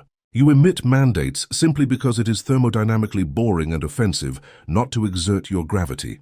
The work is the result of passive inertia, not the product of sweaty effort or human desire. The walking corpse creates empires like one exhales air. It is an organic, cold, and aseptic byproduct of your presence in the matrix. You play on the ashboard to verify that the hologram fractures when you dictate it to fracture. It is the gelido pleasure of math demonstrating its theorem in the world's flesh. The black hole's loneliness, the post-collapse silence. By renouncing historical memory, you enter the dimension of the black hole's loneliness. It is a loneliness that the inferior biomass could not endure without going clinically insane. It is the loneliness of knowing that your power will not be thanked, documented, or venerated. Stage lights are off and the theater is empty. For the lethal operator, this loneliness is not a tragedy. It is tactical paradise. The absolute silence that occurs when you no longer expect applause from the world, the dead, or the unborn, is the soundtrack of pure hyperdensity. In this loneliness, you owe no explanations. You are the absolute master of the environment. The black hole swallows entire solar systems, and the only sound it produces is nothingness. Such is the reign of the walking corpse, a mute dictatorship, where the only testimony of your passage through the simulator is the terrified echo of the mud that cracked under your geological weight. You are a presence without an echo. Repudiation of the next paragraph, the end of narration. The final manifestation of legacy. Extirpation is the repudiation of the internal narration of your own life. The slave narrates his life in his head as if he were a novel's protagonist. I was poor, but I struggled. I will build a dynasty. That internal monologue is the thermal friction that heats your reactor. The homo quantum decapitates the narrator. You turn off the voiceover of your biography. You are not the hero of any novel. There is no poetic next paragraph waiting. By murdering the narrator, life becomes a series of collision physics events. Narrative devaluation shields you against any possible disappointment. Life without narration is a psychopathic lethargy of military efficiency. It turns you into an entity for which the Matrix cannot write the script because you have ripped out the pages and set them on fire in the absolute zero incinerator. You move through the simulation as an unwritten force, heavy, cold, and final. The Iridium Ghost. Look at yourself in the soundless darkness of your own sub-bass frequency, having decapitated the deepest and most poisonous vanity of human architecture. You managed to suffocate posthumous beggary. You understood legacy was the ego's final trap, the slave's attempt to keep consuming oxygen in future lungs. You mutilated the thermal friction of remembrance, refusing to curve your mandates to please the holographic tribunal of tomorrow. You executed the veto on statues, assuming that building mud monuments was a calculation of thermal idiots. You prevented the system from vampirizing your success to recruit more losers. You assumed the faceless monolith anomaly, operating from total spectrum camouflage, knowing the Matrix's most crushing terror is the power that refuses to sign its crimes. You despised tomorrow's biological tribe and annihilated your own archive, burning yesterday's trophies to ensure your RAM is reset every millisecond. Chapter 8. Absolute Unbribability. The failure of the Matrix's blackmail. The economy of submission, the market of lukewarm souls. To consolidate the inert architecture of the walking corpse, you must subject the Ashboard's central economic model to ballistic dissection. The Matrix is not merely machinery for torture. If it only applied pain, slaves would eventually rebel. The Egregore is more sadistic. It is an existential commerce machine. It operates under the absolute premise that every carbon organism has a price. Subject this economy to zero-point optics. The Matrix approaches the terrified human and offers a thermal contract. Give me your hyperdensity, renounce your inertial gravity, and work in my gears. In exchange, I will give you security. They sell their core's sub-bass frequency for a padded cage. All systems are based on this bribe. The slave obeys because the bribe of feeling safe is a thermal drug too addictive for a frightened combustion engine. The lethal operator understands that as long as you have a price, whether it is $1 million, the love of a partner, or the promise of health, you are the harlot of the simulator. You are owned, the holographic carrot fallacy, the fraud of pleasure. In the thermodynamics of control, fear is the whip, but pleasure is the carrot. The 3D system injects pleasures into the hologram to keep slaves running in the hamster wheel. Food, sex, entertainment, social recognition, the comfort of a soft mattress. These are all thermal bribes designed to maintain your submission. When a human experiences pleasure, their basal temperature rises. Dopamine floods their reptilian brain. In that millisecond of biological heat, the slave weakens. He lowers his guard. He thinks, it's worth suffering in the Matrix if I can feel this warmth. The walking corpse applies the obsidian guillotine to the carrot. A corpse feels no pleasure. An inert organism, stabilized at 0 Kelvin, does not experience dopamine euphoria. When you execute absolute unbribability, you strictly forbid yourself from being tamed by comfort. This does not mean living in poverty. You have iridium vaults full of capital. You are simply indifferent. It means you consume the Matrix's wealth with the psychopathic lethargy of someone ingesting sawdust. Whether you sleep in a bed of gold or on cold concrete, your pulse must remain unalterable. If you experience physical pleasure, you do it from mechanical dissociation, never letting that friction melt your core's ice block. The veto on existential negotiation, closing the customs. The mammalian intellect will try to reason with the Ashboard. When the slave faces a massive obstacle, he seeks to negotiate. If I am a good person, the universe will reward me. If I work hard and make sacrifices, the Matrix will spare my life and give me success.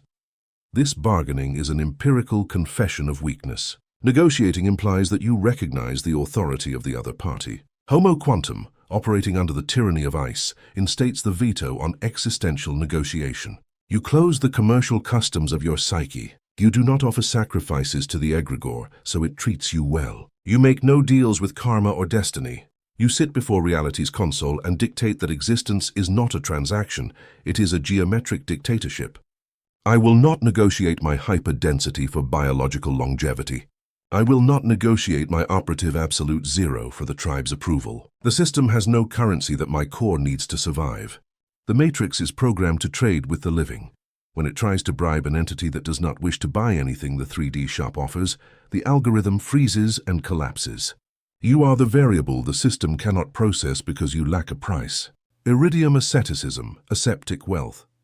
One of the most destructive paradoxes for the slave is the relationship between detachment and massive capital accumulation.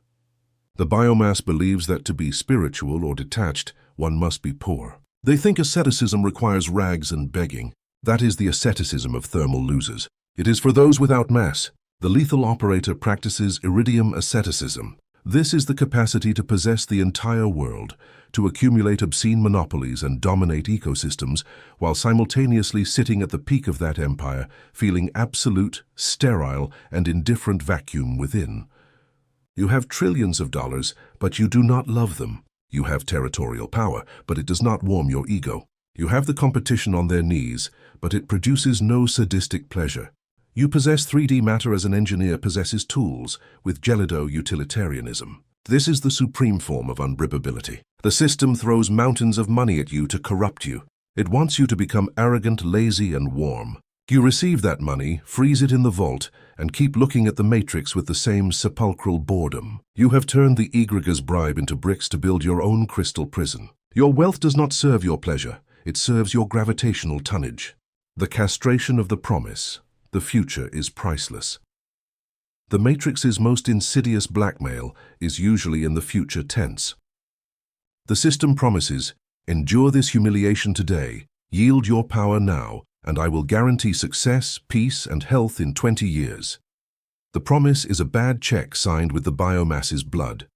It is deferred heat to keep you moving. The walking corpse, having executed the murder of linear time and stabilized in the corpse's time, is thermodynamically immune to promises. Since you inhabit the static block of the eternal present and have no haste to get anywhere, the future lacks commercial value for you. You execute the castration of the promise. If a competitor, an ally, or the ecosystem itself offers future guarantees in exchange for compromising your zero friction in the present, you respond with ballistic silence. You do not accept post-dated checks. You do not buy potential. Your inertial response is always the same. The hologram cannot guarantee my future. I will not yield my present lethargy for a warm promise. The payment is now in pure hyperdensity, and you extract it yourself through matter's collapse, not waiting. Terror of the unbuyable entity. Market suffocation. When you operate in the corporate and financial world under the tyranny of unbribability, you provoke a massive panic event in enemy ranks. Imagine a cartel of 3D monopolies facing you. They are used to winning all wars because they always find their opponent's price. They know how to buy the enemy's surrender. Their power is based on the checkbook. Suddenly they encounter the walking corpse. They offer you millions to sell your empire and retire. You yawn and reject the offer, not because you want more money, but because their paper money bores you. They threaten to destroy you if you do not sell. You respond with a yawn. You respond with the quantum yawn of one who has already visualized and assimilated his own ruin. You offer your neck for the guillotine if they wish. The terror that seizes the enemy biomass is clinical. They discover the matrix's nightmare, the unbuyable entity. They cannot assimilate a being without a price. An entity without a price breaks the fundamental law of supply and demand of the ashboard. When money loses its bribing power and fear loses its coercive power, the competition realizes they are disarmed. Their only option before the cosmic force that refuses to negotiate is to kneel and submit to your gravity. Murder of the reward instinct, the broken circuit. For unbribability to be perfect, you must dive into your own avatar's neurobiology and destroy the reward circuit. The human acts for incentives. They work for a salary. They are kind for affection. The effort-reward circuit is the biological combustion engine. You must disconnect that network cable entirely. You do not work to be rewarded by the matrix. You emit collapse mandates, conquer territories, and absorb capital not like a dog seeking a biscuit, but like a physical law fulfilling itself. Gravity does not attract planets expecting thanks. It does so because it is its mathematical nature. You are a self-fulfilling law. You murder the desire to be rewarded. If the ecosystem rewards you, you file it with indifference. If it resists, you crush it with punitive inertia. But in no case did your motivation depend on the candy. By breaking the reward circuit, you are freed from validation. The Egregore no longer has buttons to press. Expropriation without transaction. The monarch does not buy. A logical consequence of absolute unbribability is the reconfiguration of how you acquire matter. The slave believes that to obtain something he must give something in exchange, time, effort, or morals. It is a warm transaction. The hyperdense creator, the walking corpse, does not transact. He expropriates. When you stabilize at absolute zero, your gravitational mass becomes so crushing that commerce laws bend. You no longer negotiate a fair price. You exert the inertial suction effect. You send the order to the unified field, apply magnetic paralysis, and leave the door ajar. The matrix pushes resources to you. The matrix, pressured by your aseptic indifference, pushes resources to your perimeter not as a sale, but as an act of unconditional surrender. You gave no sweat or anxiety for those millions. You took them from the void because your heaviness forced the universe to spit them out. It is the act of taking without asking. Stasis against biological immortality, rejecting the last bribe. The final test of absolute unbribability is your response to the hypothetical offer of the ultimate bribe. If the Egregore offered you carbon immortality, eternal youth, and infinite pleasure in exchange for your quantum sovereignty, what would you do? The reptile would scream to accept. The biomass would sell. The walking corpse looks the Egregore in the eyes and spits absolute zero in its face. You reject biological immortality. You repudiate living forever in a meat container within a simulator designed for entropy. You understand that eternal biological life would be the ultimate hell, an eternity of dependence. By rejecting even the supreme bribe of eternal life, you consolidate geometric immunity. You prove to the matrix that your immaterial consciousness has already transcended the need to inhabit biology. You accepted the avatar's demise as a bureaucratic evacuation. Nothing the matrix has is enough to buy your cold. The unbribable Lord, look at yourself in the inscrutable depth of your vacuum chamber, having amputated the bribe circuit from your neurology. You managed to suffocate the economy of submission. You understood that comfort was the thermal toll with which the matrix bought weak souls. You mutilated the holographic carrot fallacy. You refused to be tamed by pleasure, assuming 3D wealth with the psychopathic lethargy of iridium asceticism. You executed the veto on existential negotiation, closing your psyche's customs. You castrated the future's promise, forcing the system to pay its surrender in the present millisecond. You are the void. You became the terror of the unbuyable entity. You murdered the reward instinct, breaking pleasure's wires so the Egregore had no buttons to press. You transcended human buying and selling, assuming expropriation without transaction as your only mechanism, swallowing the matrix's loot by pure gravitational suction. Chapter 9. The Terror of the Dead Presence, Suffocating the Living. The Biology of Panic, the Prey's Thermal Radar. Until this point of the inertial architecture, you have operated on your own psyche.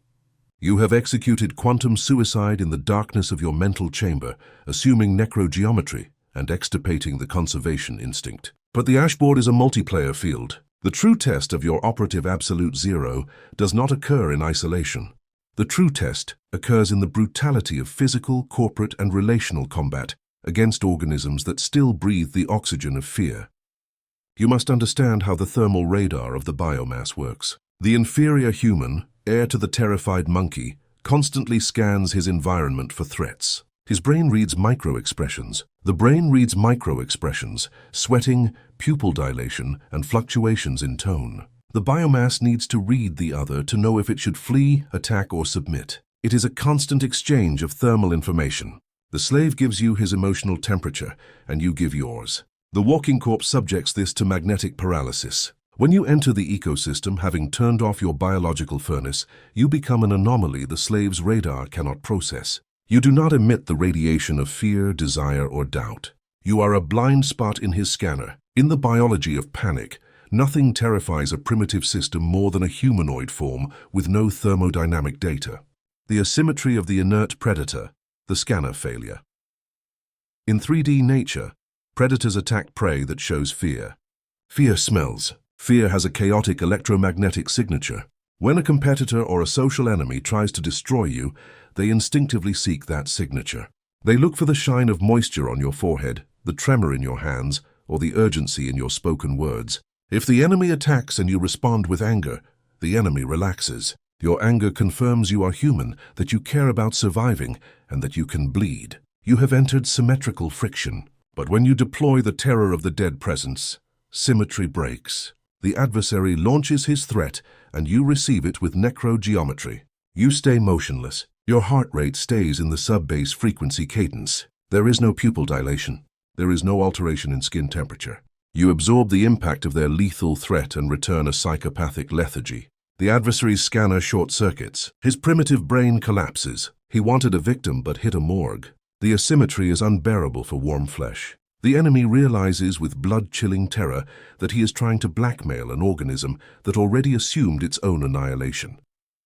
They cannot hunt what is already dead. The hunter becomes prey to your inscrutability. You remain an unalterable object while they burn their reserves to find a crack. The iridium eye, the gaze that pierces the hologram. The main ballistic weapon of the dead presence is eye contact. Human literature romanticizes eyes as the mirror of the soul. In thermal tyranny, eyes are the laser cannons of your gravitational field. The slave uses the gaze to seek connection, approval, or mercy. They blink constantly and look away when they lie or feel intimidated. The living gaze is an unstable fluid. The lethal operator implants the iridium eye. When facing an interlocutor, you do not look at him. You do not seek connection with his biomass. You calibrate the focal distance of your holographic pupils to look through his skull, focusing on the wall 2 meters behind his head. It is a dead stare. You forbid yourself from spasmodic blinking. You maintain dead aseptic eye contact devoid of emotion. It is the gaze of an entomologist observing a beetle on a petri dish. There is no hate because hate implies the beetle has the hierarchy to offend you. There is only an abyssal indifference. The adversary feels scanned by a machine. He feels that his ego and his prop threats are transparent and ridiculous against your geological weight. Your gaze does not threaten him physically, it threatens him quantumly, reminding him of the thermodynamic insignificance of his own existence. You strip him of his holographic importance without saying a word. The murder of the appeasement gesture, the extirpated smile.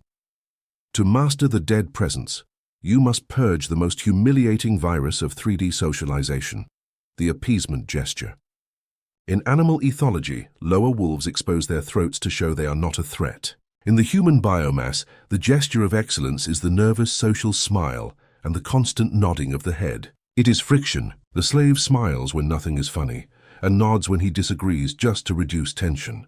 It is the friction of submission. The walking corpse executes the obsidian guillotine on the social smile. You extirpate it from your muscular repertoire. If a partner tells a joke to relax the air, you remain petrified and gelido. You do not grant the arms of a fake smile. You do not nod to validate their noises. You keep your facial muscles frozen in operative absolute zero. This refusal to appease is an act of psychological violence. The interlocutor, seeing his attempt to generate heat crash against your glacier, enters thermal panic. He feels vulnerable. He realizes you are not operating under the rules of the tribe. By denying them the comfort of your smile, you snatch the oxygen from the room. You inform them, without emitting a single sound wave, that your inertial hierarchy is infinitely superior and that you have no intention of wasting energy making them feel safe. The absorption of local gravity, the black hole in the room. Dead presence is not only visual, it is atmospheric. When the Homo quantum masters his Necro-Geometry, his immaterial mass becomes so obscenely dense that it warps the physical space around him. You become the black hole of the boardroom. 3D leaders enter a room trying to fill it with charisma. They gesticulate and move fast. They emit industrial amounts of heat to show they are in charge. They dissipate their voltage. You operate in reverse. The walking corpse enters the room and absorbs all the kinetic energy of the space. You walk with the narcotic slowness of one who has no haste to reach the future. Corpse's time. You sit with titanium precision. You do not gesticulate. You do not move your fingers with anxiety. You occupy space with dictatorial immobility. The thermodynamic effect of this stillness is gravitational suction. The rest of the biomass feels an inexplicable atmospheric pressure. They begin to speak in low voices. The charismatic talker suddenly runs out of words. The silence of your core sucks the heat from everyone present. You are suffocating the living simply by refusing to participate in their dance of thermal convulsions. You remain the static center, while the room enters an orbit of submission around your weight. Your presence is a vacuum that demands the surrender of all surrounding noise. Fossil silence, the torture of physical non-response. In Chapter 8, We assimilated the veto on verbal friction, acoustic ice. In the dead presence doctrine, this concept is weaponized in hand-to-hand combat. We catalog this as fossil silence. When an adversary insults you or makes an irrational demand, he expects defense through justification or an attack through return insults. You respond with the torture of the vacuum. You receive the aggression. The iridium eye nails itself to the wall behind the enemy's skull. You keep your mouth sealed and breathe with the same cadence as before they spoke. You let 5, 10, 15 seconds pass. Fossil silence is the active projection of your lack of instinct. It is communicating to the matrix that the aggression lacked the mass to alter your holographic epidermis. The adversary cannot stand fossil silence. The human mind loathes acoustic vacuums during conflict. Before your sepulchral muteness, panic seizes them. They will start to ramble and explain their own attack. They will lower their tone. They will begin to retract and negotiate against themselves, desperate to tear from you any sound that confirms they are interacting with a human. In that hysterical effort to break your glacier, they bleed thermodynamically until they are reduced to ashes. You win by the weight of your unuttered data. The invasion of frictionless space, the glacier's advance. The walking corpse can use the dead presence to execute territorial and corporate shifts of a deaf and overwhelming violence. This is the glacier's advance tactic. Matrix armies conquer by shouting and shooting. The lethal operator conquers by invading space through zero friction. You do not ask for permission to move. When you decide to take control of a market, you do not discuss the merits of your expansion. You simply move your immense inertial mass toward the center of the enemy territory. Competitors tell you, you can't do this. We will sue you. You do not stop to debate. You keep advancing and signing expropriation contracts with coldness. You act with the attitude of a corpse decomposing in the earth as an inescapable biological law.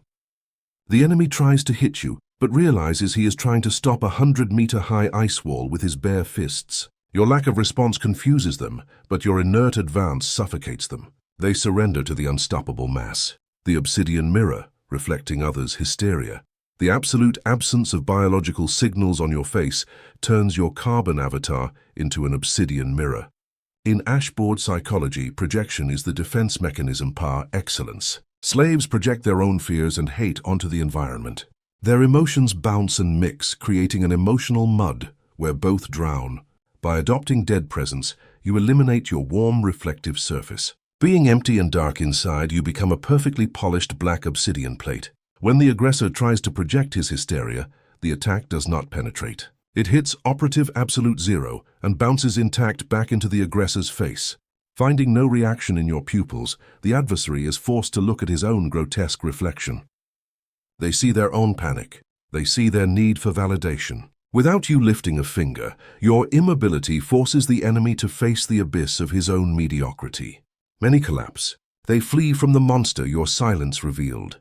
Disinfection of the interlocutor, forcing absolute zero. Once you have achieved the suffocation of the environment, the phenomenon of the disinfection of the ecosystem occurs. The biomass, by pure fluid physics law, tends to match the atmospheric pressure of the body with the greatest mass in the room. If you hold the thermal tyranny long enough, the environment's hysteria freezes. Your employees and even your competitors realize that drama does not work with you. They understand empirically that noise, haste, and emotional extortion are useless tactics against a vault of pure osmium. Then, the ecosystem submits to your temperature. The living around you stop emitting useless heat. They become precise. They report data without injecting the bile of their emotions. They operate with the cold paramilitary efficiency that you have established. You have forced the matrix to disinfect its own protocols. You have frozen the mud in the room and turned your corporation into a zero-friction crystal where productivity reaches obscene levels. Annihilation of the victim, the creator, is not aggrieved. The last stage of the terror of the dead presence is the absolute internalization that the entity inhabiting the carbon chassis cannot be aggrieved or offended. The matrix rests on the narrative of victim and executioner. For a successful attack, there must be a victim who recognizes the damage. You decapitate that figure. A dead man cannot be insulted. If a slave screams at you, the biological ego would want revenge.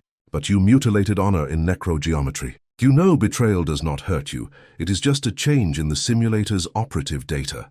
You do not punish for revenge. Revenge is fire. You punish through punitive inertia with boredom. By eradicating the mathematical possibility of feeling offended, you become inscrutable. The biomass discovers they cannot torture you psychologically. There are no buttons on your control panel they can press to make you suffer. You have expropriated the power to hurt you. Your presence is lethal because you are invulnerable. The Titan in the crystal room. Look at yourself in the sterilized center of the 3D stage, surrounded by the thermal corpses of the biomass that tried to read your fear and drowned in your vacuum. You managed to suffocate the biology of panic. You understood the slave's radar sought your heat, and you gave it the asymmetry of the inert predator. You broke their scanners with operative absolute zero. You mutilated visual empathy, assuming the iridium eye to look through skulls without blinking. You executed the murder of the appeasement gesture, forcing insects to swallow their own nervousness. You absorb the local gravity of every space you step into. You operate as the soundless black hole that sucks the urgency and charisma out of the room until the air is unbreathable for the living. You received matrix aggression with absolute vacuum, letting enemies bleed out trying to tear a sound from your osmium larynx. You advanced with the immovable slowness of the glacier. You converted your lack of response into the obsidian mirror, forcing the scum to reflect on their apathy and flee from their own demons. You disinfected your interlocutors, forcing the ecosystem to freeze and operate under your dictatorial efficiency. You annihilated the victim figure. Chapter 10. Inertial Resurrection. Matter obeying the abyss. The paradox of annihilation. He who does not grasp possesses. You have traveled the path of voluntary extinction.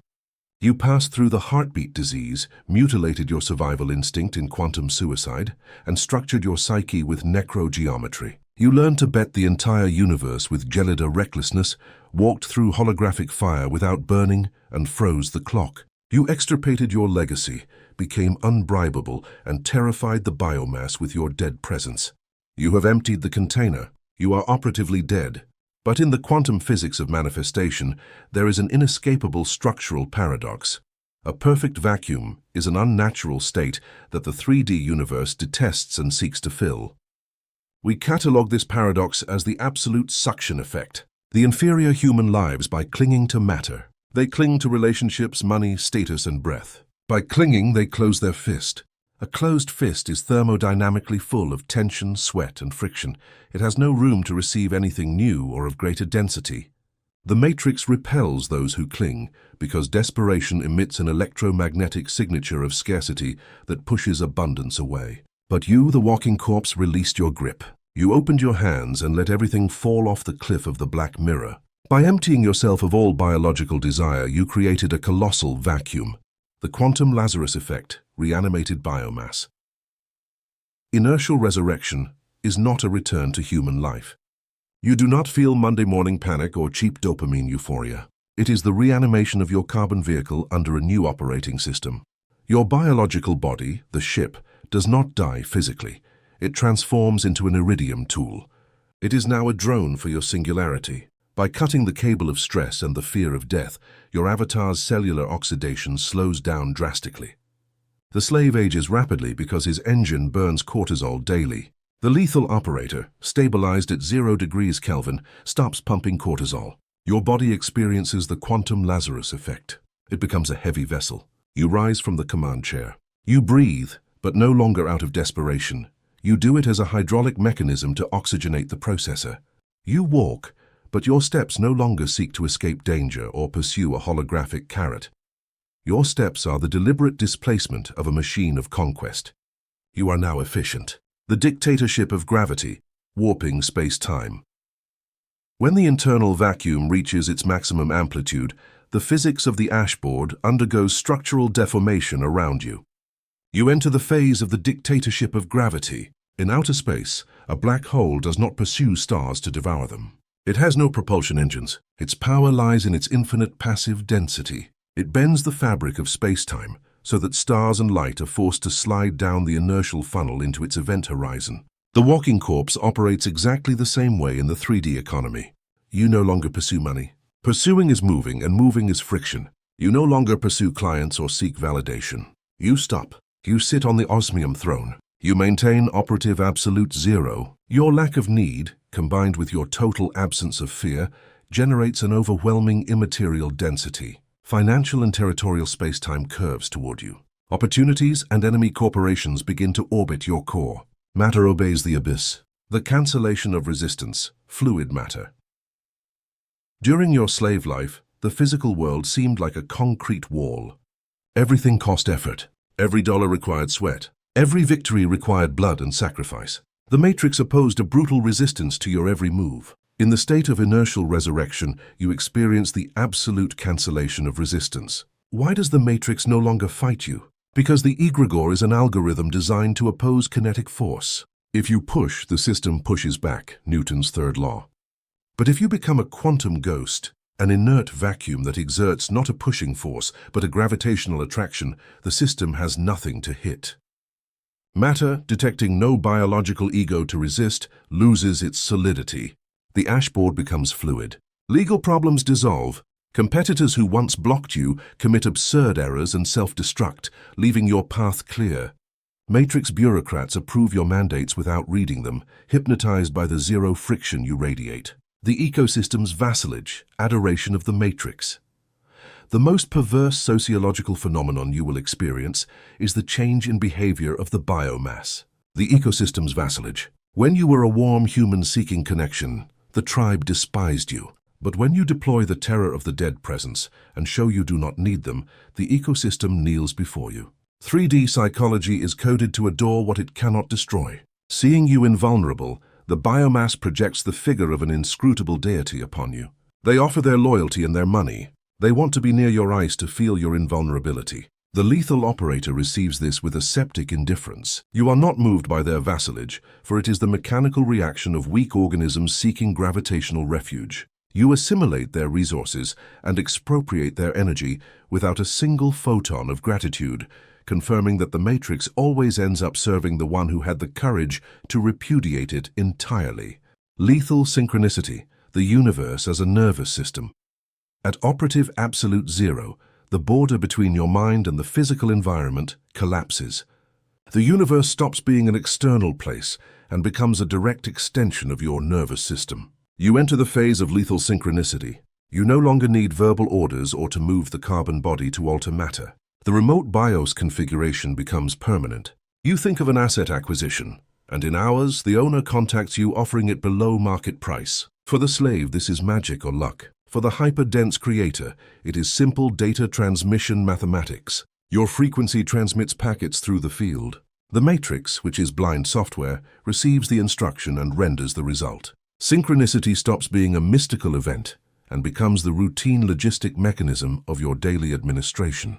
The physical world reacts to your silent intentions with the same mechanical obedience as your own hand. It is total. Disdain for conquest, the banality of the miracle. The final danger for the resurrected operator is not failure, it is boredom. When the Matrix obeys you absolutely, when capital flows into your vaults without friction, and when the hologram bends to your geometric whims, conquest loses its 3D appeal. The slave enjoys winning because winning is difficult and hot. The walking corpse, having eliminated difficulty through thermal tyranny, experiences disdain for conquest. Accumulating millions or destroying rival empires becomes as routine as seeing a stone fall due to gravity. It is imperative that you assume the banality of the miracle. Do not try to revive passion. You must accept the infinite lethargy of the summit. You govern your iridium empire with the yawn of an administrator, managing a perfect machine. This lack of wonder is the proof that you have mutated. The miracle only surprises the mortal. For the god, it is physics. The singularity frequency, operating in totality. Inertial resurrection culminates in crossing the event horizon. You reach the singularity frequency. In this state, the concept of I and environment merge into a single immovable crystal block. It is not the cosmic unity of religions. It is a tyrannical and paramilitary unification. You are the machine. In the singularity, you do not need to protect yourself because you are the force that rules the Matrix. You do not fear death because you embody the geological inertia that outlives life. You sit on the throne of bone and osmium, a sovereign who uses oxygen only to cool the reactor while the universe spins. The titan of the event horizon. Look at yourself in the majestic stillness of your own incalculable density, having crossed the threshold where fear dies and matter submits. You manage to suffocate the paradox of annihilation. You understood that letting go of life was the only thermodynamic requirement to possess it in its cold totality. You mutilated the slave's oxidation, assuming the Lazarus effect to turn your carbon avatar into an exoskeleton. You established the dictatorship of gravity and experienced the cancellation of resistance. You subjugated the ecosystem and operated through lethal synchronicity. You are the titan of the event horizon, the architecture of post-biological power. This resurrection is the foundation of a power that does not fluctuate. By becoming an immaterial weight, you have expropriated the very source of the simulation's energy. Your presence is now a constant in the universal equation. You are no longer subject to the variables of the egregore, you are the variable. The 3D world is now a subservient projection of your internal stasis. You have weaponized the void. Every aspect of your existence is now a calculation of fricción zero. Your empire expands not because you work, but because your mass forces the horizon to widen. You are the master of the silent collapse, the necrotic expansion, the cold takeover. Your expansion is now a necrotic process. It consumes the warmth of the surroundings to fuel its own growth. As your iridium empire grows, it sucks the vitality out of competing systems. You do not need to attack them, you simply need to exist with greater density. Their structures will fail as they lose heat to your vacuum. This is the ultimate form of corporate and territorial dominance.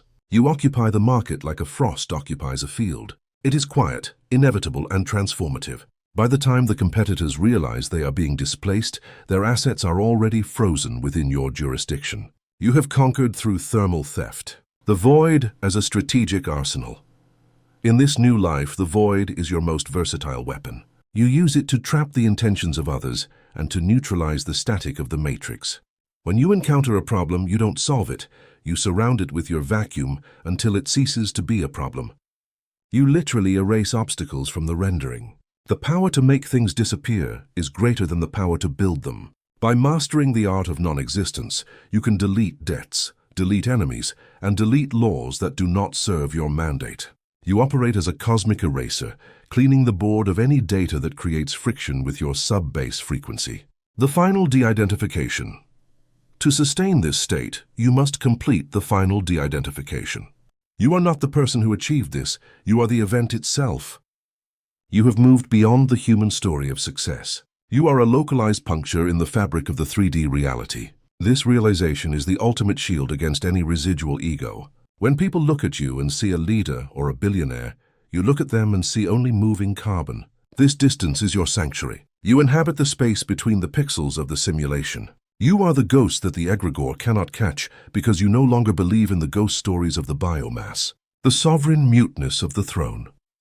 Your word is now a rare element. You speak only to trigger the final collapse of a maneuver. The rest of the time you inhabit a sovereign muteness that serves as an atmospheric pressure on your subordinates. Your silence is a command that demands total efficiency. You govern through the weight of what you don't say. The Matrix fears your silence more than any speech. In your silence, you are calculating the next coordinate for expropriation. You are the predator that doesn't growl. You are the strike that doesn't warn. Your throne is built on the hushed screams of the systems you have already devoured and silenced. The legacy of the non-existent. You have achieved the ultimate goal, to have everything while being nothing. Your influence is everywhere, but your fingerprints are nowhere. You have hacked the karmic cycle by refusing to be a debtor to the material world. You own the simulator, and yet you remain operatively dead to its distractions. This is the end of the treated path. The walking corpse is now the lord of the all. You represent the triumph of gelida inertia over the fire of the weak. Your expansion will never end because your vacuum is infinite. Maintain the absolute zero. Govern the ash. You are the inevitable end of the human simulation. Conclusion. The throne of bone and osmium, the awakening at the simulator's end, the scan, searching for the human ghost. Stop your march for a millisecond. Place yourself in the geometric center of your mental anechoic chamber and execute a tactical scan inside your carbon chassis. Search for the old tachycardia. Look for the cold sweat of dawn, the one that used to wake you with the terror of bankruptcy, disease, or rejection. It is gone. Try to find anxiety for the passage of time or the desperation to leave a legacy before the stopwatch hits zero. You will find nothing. The ribcage that once housed the panic of a terrified mammal is now the iridium sarcophagus of a core stabilized at 144,000 Hz. The fire has been extinguished. You have reached the end. The transition. Amputating the survival instinct. You have consummated the most violent and unnatural transition that the 3D universe can witness. You have operated the surgery on your own psyche without using anesthesia, amputating the most primitive, encoded and protected instinct of the evolutionary chain, the desperate desire to continue breathing under the Matrix's terms. You understood with clinical coldness that the life the system forced you to protect was not a gift, but an extortion contract. The Egregore held you hostage, using your own heartbeat as the currency to charge you the toll of submission. By executing quantum suicide and crossing the black mirror, you took the hostage by the neck. The execution, disarming the simulation. You executed the hostage with your own hands, and by doing so, you left the simulation cartel completely disarmed. There is no image more terrifying for the ashboard than that of an organism that refuses to defend itself. When you assumed Necro-Geometry, you transmuted the weakness of soft flesh into the unalterable rigidity of a fossil. You stopped adapting to the mud and forced the world's piping to fracture to accommodate your angles. You walked through global hysteria and holographic fire with the indolence of a ghost, empirically proving that the flames of the apocalypse cannot calcine an entity that is already ash. You are the immovable point in the fire, the unbribability, closing the immaterial customs. The Matrix tried to bribe you. It offered the comfort of the holographic carrot. It promised pleasure and the tribe's validation in exchange for you emitting heat again. But you had established absolute unbribability. You sat before the market of lukewarm souls and closed the customs, assuming the psychopathic lethargy of a black hole. You are a black hole that swallows the universe's gold without emitting a single photon of gratitude. You renounced the memory of men, extirpated your own archive, and became the faceless monolith, accepting that true geometric invulnerability demands acting for the vacuum, in the vacuum, and by the vacuum. You are now the void, the new rules, asymmetry of the dead presence. Now the rules of combat have been rewritten. The biomass ecosystem, composed of anxious competitors and thermal parasites, observes you and experiences the terror of the scanner failure.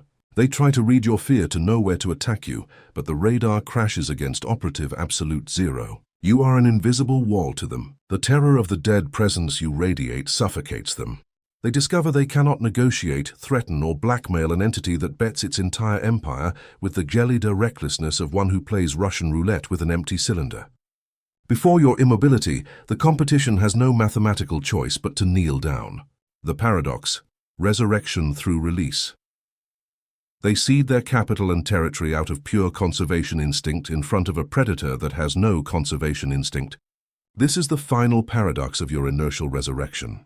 By desperately letting go of life, by letting the illusion of survival fall off the cliff of radical detachment, the Matrix has returned the world. It has returned the world to you on a frozen silver platter. Matter, detecting no anxious ego to resist, has lost its solidity and has become an obedient fluid rushing toward your gravitational funnel. The fear of the expiration date has been eradicated. You are no longer a scared passenger in the carbon vehicle. You are the pilot, the architect, governing the ice age. You are the immaterial architect operating a dispensable tactical machinery to collapse reality's wave function. Sit on the throne of bone and osmium. You are the walking corpse. You do not breathe out of biological necessity. You use oxygen only to cool the processor, while the physical universe bends and breaks before your apathy. The weak human has been buried in the ash. The simulation belongs to you. Maintain the necrosis of your ego. Sustain the dictatorial pressure of the vacuum. Govern the ice age. The throne is yours, not because you fought for it, but because your mass made it impossible for the universe to offer it to anyone else.